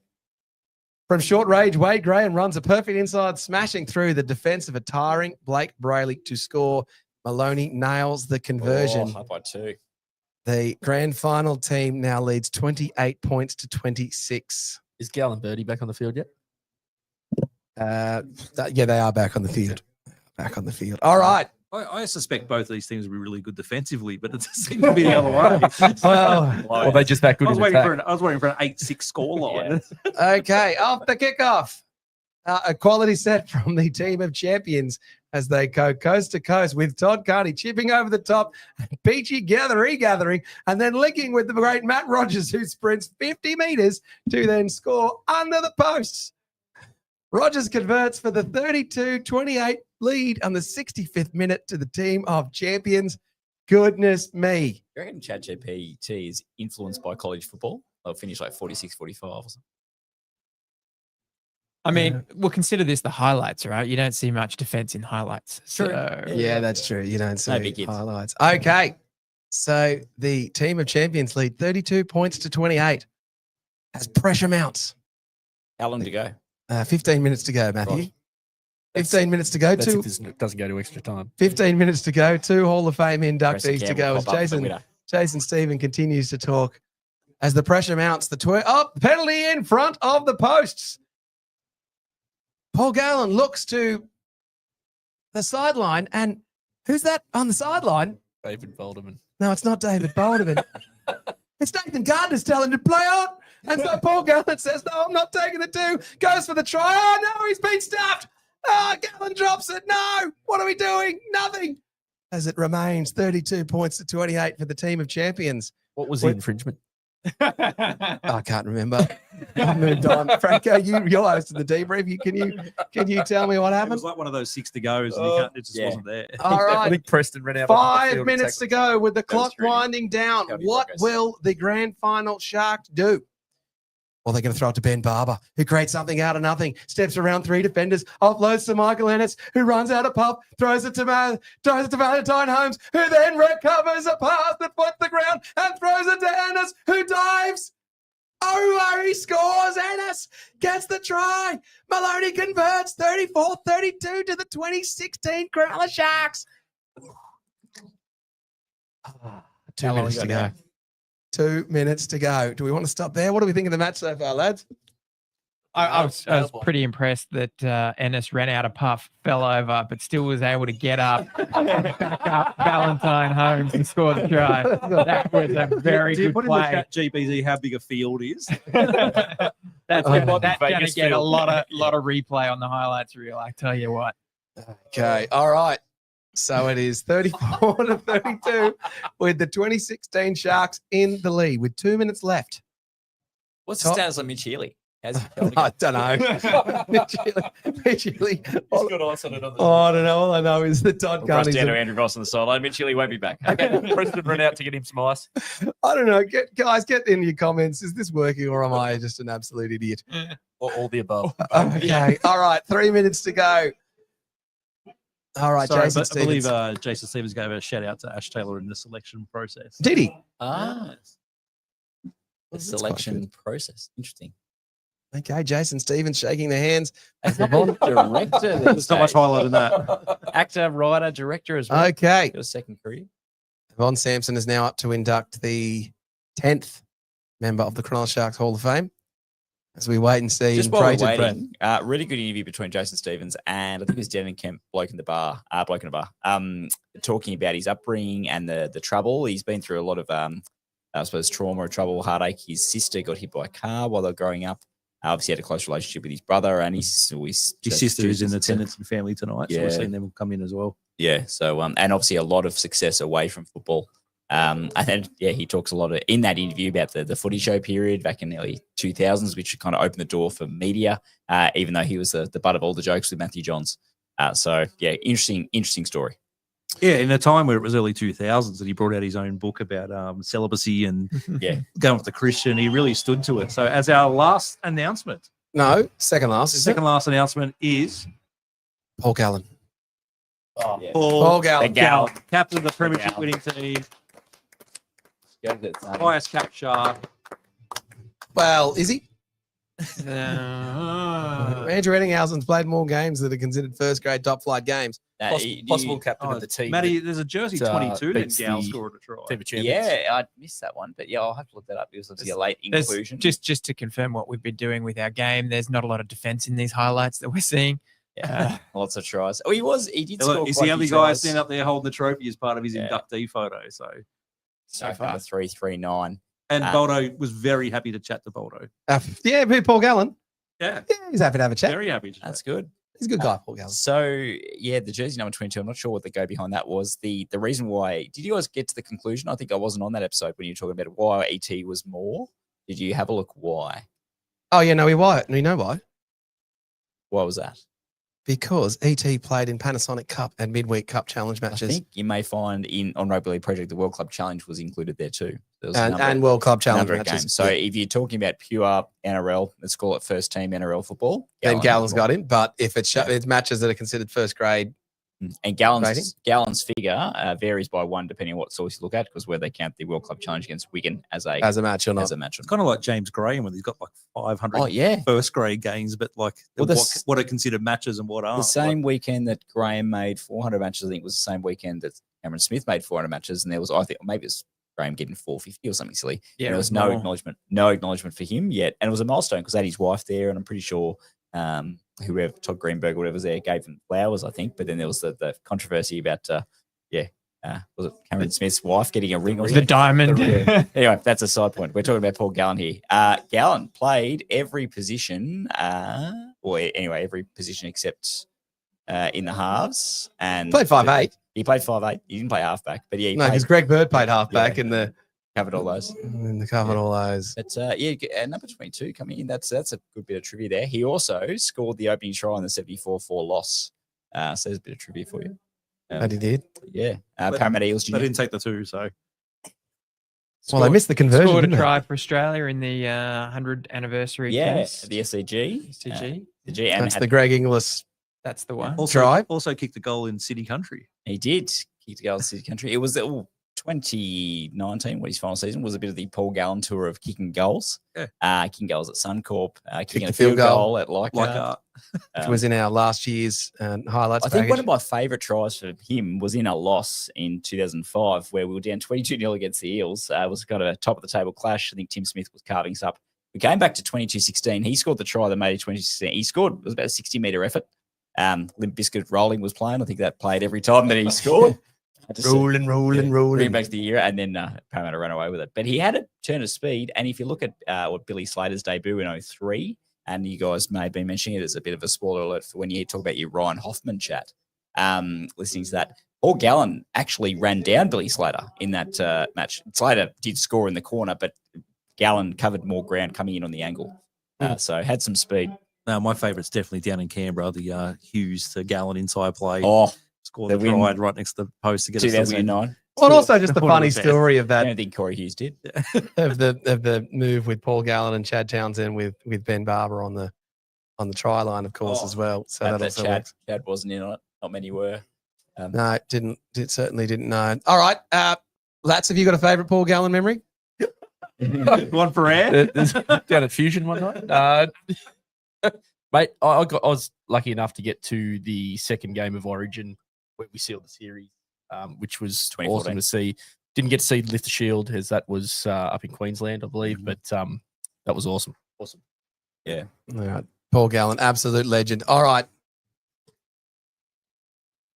Jeez, he's such a great champion of the Sharks. I was saying that before, Matty, on the side point. There is a 2018 Origin jersey here for the winning team. But if you have a look at the photo, it must have been a Game 3 dead rubber because most of those guys didn't play or captain or there's a mixed bag of players that are absolutely in that team. And it's a bit, All right. strange. All right, lads. It's 34-32. The 2016 Cronulla Sharks lead the team of champions. There is 3 minutes to go. The team of champions are going to get 2 sets. The first set they attack, nothing happens. Then the 2016 grand final team has a pretty lackluster set and gives possession back to the team of champions in good field position, close to halfway. Chad kick it dead? I know Chad didn't kick it dead. It's just a shit kick from Chad. Oh, really? Yeah, He shit didn't even kick it out? No, it says shit kick, actually. Oh, right. Michael Ennis wasn't there to kind of form the scrum on the wrong line. No, that didn't happen. Oh. With 60 seconds left, the team of champions are on the attack. Todd Carney is directing traffic like we know that he would in the absence of Preston Campbell. As Cliff Watson returns with a massive 20-metre hit up after I'm going to say he was interchanged because he hasn't done anything all game. But Cliff Watson is back on. The team of champions are on the attack. They are making 15 minutes per set. Can the 2016 team hold on again? It's the last play. There is 15 seconds left. Surely they can. They've got a track record. The ball goes to Tommy Bishop, who's also done nothing in this game. It's almost like ChatGPT forgot he existed. There goes to Todd Carney. He looks out wide. He puts up the bomb. Molatalo is soaring above. Molatalo, he takes the ball. He soars above Holmes. He scores. No, Jack Byrne knocked the ball loose. It's full time. The 2016 team holds on. The 2016 team wins. Unbelievable. Jack Bird has come flying in and knocked the ball loose out of Ronaldo. I think they could hear you over Gallen's speech Molatalo's then. hands. The 2016 team holds on to win 34-32 over the team of champions. Can I get a reaction from you, Matthew Williams, of that game? What a match. Like I took Chris Kelly's advice and got him that $2.40. Yeah, well, responsibly. Yeah. I unfortunately had Preston Campbell anytime try scorer. He's been returned. There's the Oh, investigation goodness going me. on to the variance from the starting 17 versus who took the field. The 2016 team grand final team wins 34-32 over the Cronulla team of champions, with the man of the match going to my man, Ben Barber, with 2 tries and 2 assists and a game-winning brilliant performance. Post-match reactions, Paul Gallen was asked, I knew we had it in us. Birdie's got nothing. David Peachy on his mistakes says, maybe there's next year for us.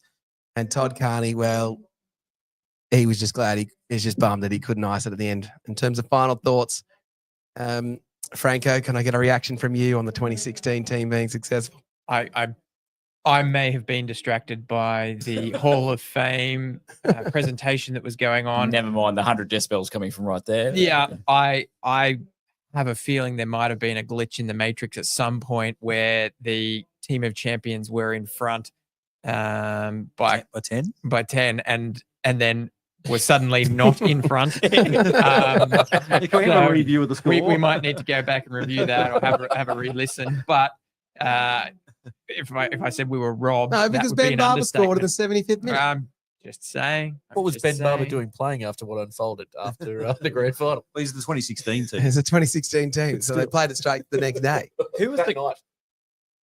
Yeah. Who was the crowd going for? I'm not sure. Paul Gallen's paying credit to his teammates who played with him. The trivia. So Gallen started this is in his book. Started playing in the outside backs, and then it was while he's at Marist. Elise Perry, so the famous cricket and soccer player. Her dad was the teacher. He's having a little shout out to Buzz. Oh, yeah, the coach of the team, and moved him to second row for the first time, which obviously the rest is history. Goodness, he's going through the media, guys. David Riccio wrote his book, so Yeah, just as we was talking about it. Yeah, so talking to what was his shit? Do you get what he said about?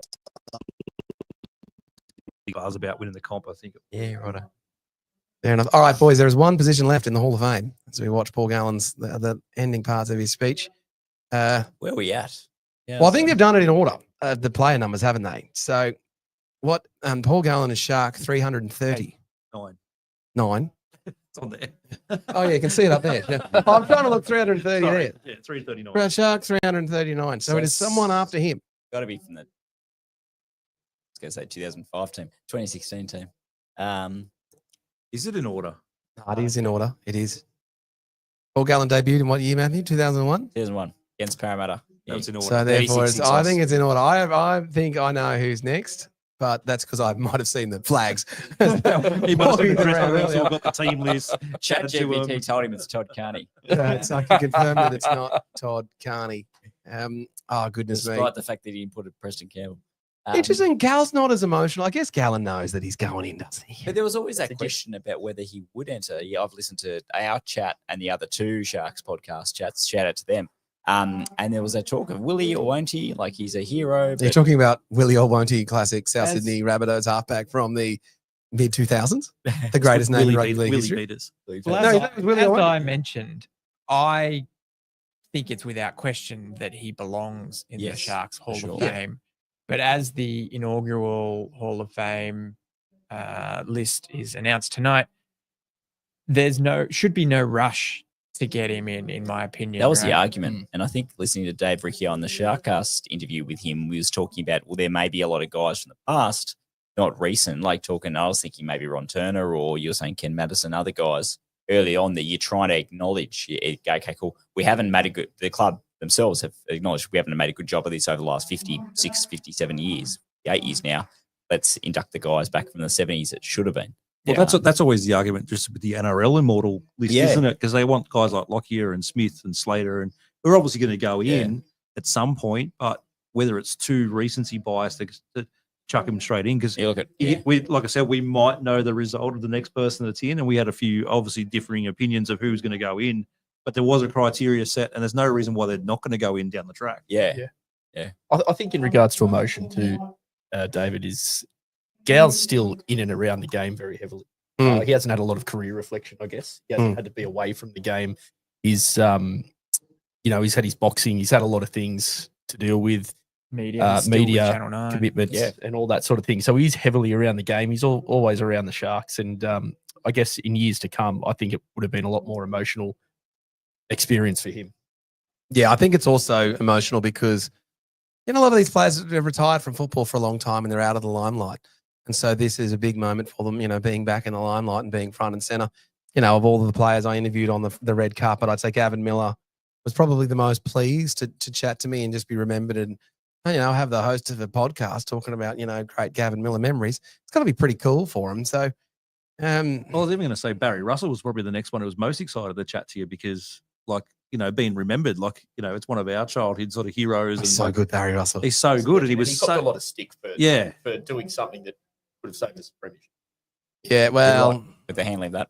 Yeah, that's a different scenario, wasn't it? He was quick to remind us that he was CEO for a while. Matthew. Well, I think just on that, his reputation may have been tarnished, but he had one decision or choice to make. Unfortunately, he was in that position, and I think it was the interview with Ash Taylor on the Sharkcast. He was talking about it. I think Glenn Coleman as well ended up being a board member or in the executive staff. You talk about Sorensen as well. All these guys, like the club's been struggling for decades and get forced into these positions. Then all of a sudden, like, oh my goodness, we've got it's decision A or decision B. What's going to save the club? What's better? And then end up dealing with the fallout of that, which should never, I think, be taken into account when you're assessing how they were as an actual player. Yeah, I think that's agreed. All right, Paul Gallen's just departed the stage. And so we await the 11th and final member of the Hall of Fame. So I reckon if any Sharks aficionados out there, it is a player who debuted after Paul Gallen debuting in 2001, which tells you who it could be, doesn't it? Well, I think it does. Well, look at the criteria. So we know what Brett Kamali first played for us in 2002. It's not Matthew Johns. It's not Matthew Johns. Who was obviously a lot of 2016 guys met the criteria. So Luke Lewis was one. Lewis, Wade Graham. Wade Graham didn't meet the criteria because he retired too recently. Too recently. Andrew Fafita met the criteria. Oh, he was he didn't. So Fafita 5 didn't years retired. 5 years retired. Okay, they were both in the last 2. So it's Luke Lewis or Brett Kamali? Clarify these. Yeah. Lewis retired 2018. And it is 11th. Hall of Fame. Naughty. That's Brett Kamali. Brett Kamali taking an intercept against the Knights. Congratulations to you, Brett Kamali. Scoring hat-trick. Here he is grabbing for himself against, that was a little chip kick when you guys were there, Canberra. Yeah. Kelly's What are you doing? playing. Oh, toilet break, Chris? He's number one. Oh, jeez. Naughty. He had to Lock open the the door. door because he's too hot now. He's running out because he needed a toilet break. Unreliable. Brett Kamali was a great player for the Cronulla Sharks. Unheralded in many ways. He really carried the team in those middle 2000s. Test champion player. I interviewed him on the red carpet. His jacket definitely fits. Matthew, hit us through his stats. Stand by. I'm just getting them up now. Upstanding gentleman off the field. Always had time to sign autographs, talk to the kids, and just an upstanding member of the community. And just a pleasure to chat to. Yeah, so made his debut for the Knights back in 1995, was behind in the halves, a player named Andrew Johns, moved on to the Hunter Mariners in 97, then Melbourne, had success with them winning the 99 premiership before moving on to the Northern Eagles, 2001, before joining the Sharks 02 on a minimum wage contract. I think it's about 50 grand, 1 season deal. Chris Anderson was his coach, at Melbourne, and then was obviously coaching us at the time. Picked him up. Came at the Sharks, saw the demise of Preston Campbell's Cronulla Sharks career. So that's always been a sore point among many fans, myself included, for a period of time. But in both at the time and in hindsight, you appreciate how much Kamali provided for us. He played through to the end of the 08 season. There was a highly publicised falling out with Ricky Stewart, or criticism of Ricky Stewart. He moved on. Then he took the Dogs to a prelim final in 2009, which just showed his class. He played 140 matches for us, which was by far the most. Like, he only played 6 for Newcastle, 10 for the Mariners, 79 for the Storm, 26 for the Northern Eagles, and 46 for the Bulldogs. So 140 for us, 33 tries, 165 conversions from 244 attempts at 67.62. He's a great pressure kicker, Brett Kamali. Yeah. Really good from the sideline, terrible in front. Yeah. Got none from 5 in a semi-final against the Roosters, unfortunately. But 5 field goals, total points tally 467. Still has the record for the most points in a game with 28 against the Knights in 2000. The Manly Sea. Yeah, it was Knights in 2002. It's 28 points, wasn't it? He had a win percentage of 48.57, which, may seem terrible. He had 68 wins, 72 losses, and 0 draws. But he was involved in a lot of poor Shark sides. Like, you look at, not through any fault of his own, 03, 04, 06, 07.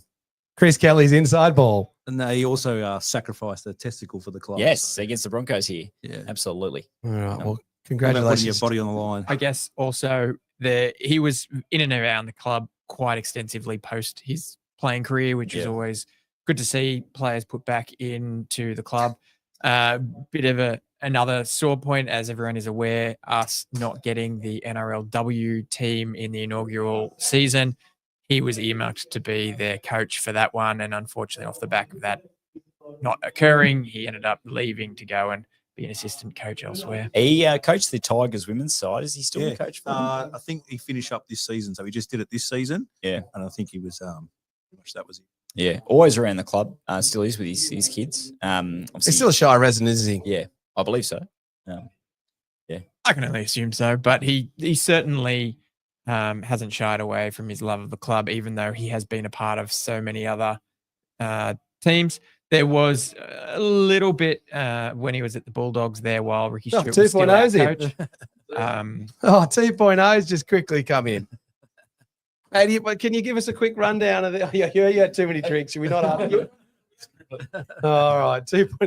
Right, for those regular viewers, And it was 2.0. it last season or the season before that we actually had a thing for the women in the league round in regards to making a tribute for his wife and who recently passed away. So he was still brought in here as part of the club. So. Yeah, he's definitely part of the Sharks family, well regarded around here.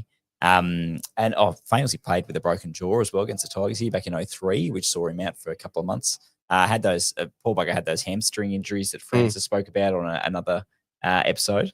And then also too, unfortunately for him, was I think unfairly criticised 05 season with that intercept pass against the against Queensland in Origin. He was electric for us prior to that, probably form player of the comp, and then that occurred, which we've seen analogies recently with Nico. So I do feel Williams sort of hit the nail on the head there with the presto effect, in that if you take that away, the perception of Noddy as a Sharks player changes dramatically, because it's not his fault it was handled that way. It should have been Preston and Noddy in the halves and Matt Johns. Not his fault at all. You know, you think also the manner in which Anderson coached the team to play, the structures that he had around that also was pretty jarring to Sharks fans to see those deep black line movements be squashed into flat line plays. He copped a lot of that brunt instead of the coach. But I think he showed over time the commitment that he had. You know, people laugh about, you know, trying really hard, but he was always, you know, chasing his own kicks. He was always putting his body on the line. And during a time where we needed someone to stand up, he was always willing to do so. And on the back of that, like you said, he came in as a marquee player with a marquee coach. Like, it wasn't their fault at the time that Preston rose to the heights that he did. Otherwise, we would have been signing a marquee coach. Well, also changed the rules, didn't they? Yeah, but we signed 2 huge names that just come off the back of premierships and thinking we're going to go to the next level. And Preston just rose in that time. Like, it was such a hard thing to do. But obviously, us over there on the hill were on Camp Preston, and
because that's a typical Shark Park. Oh, we're back. Fire was All right, we went offline for a little minute as all of the Hall of Fame inductees are live on the stage. Sorry about that disconnection, guys. And as we look at that's nothing. I thought you'd been training.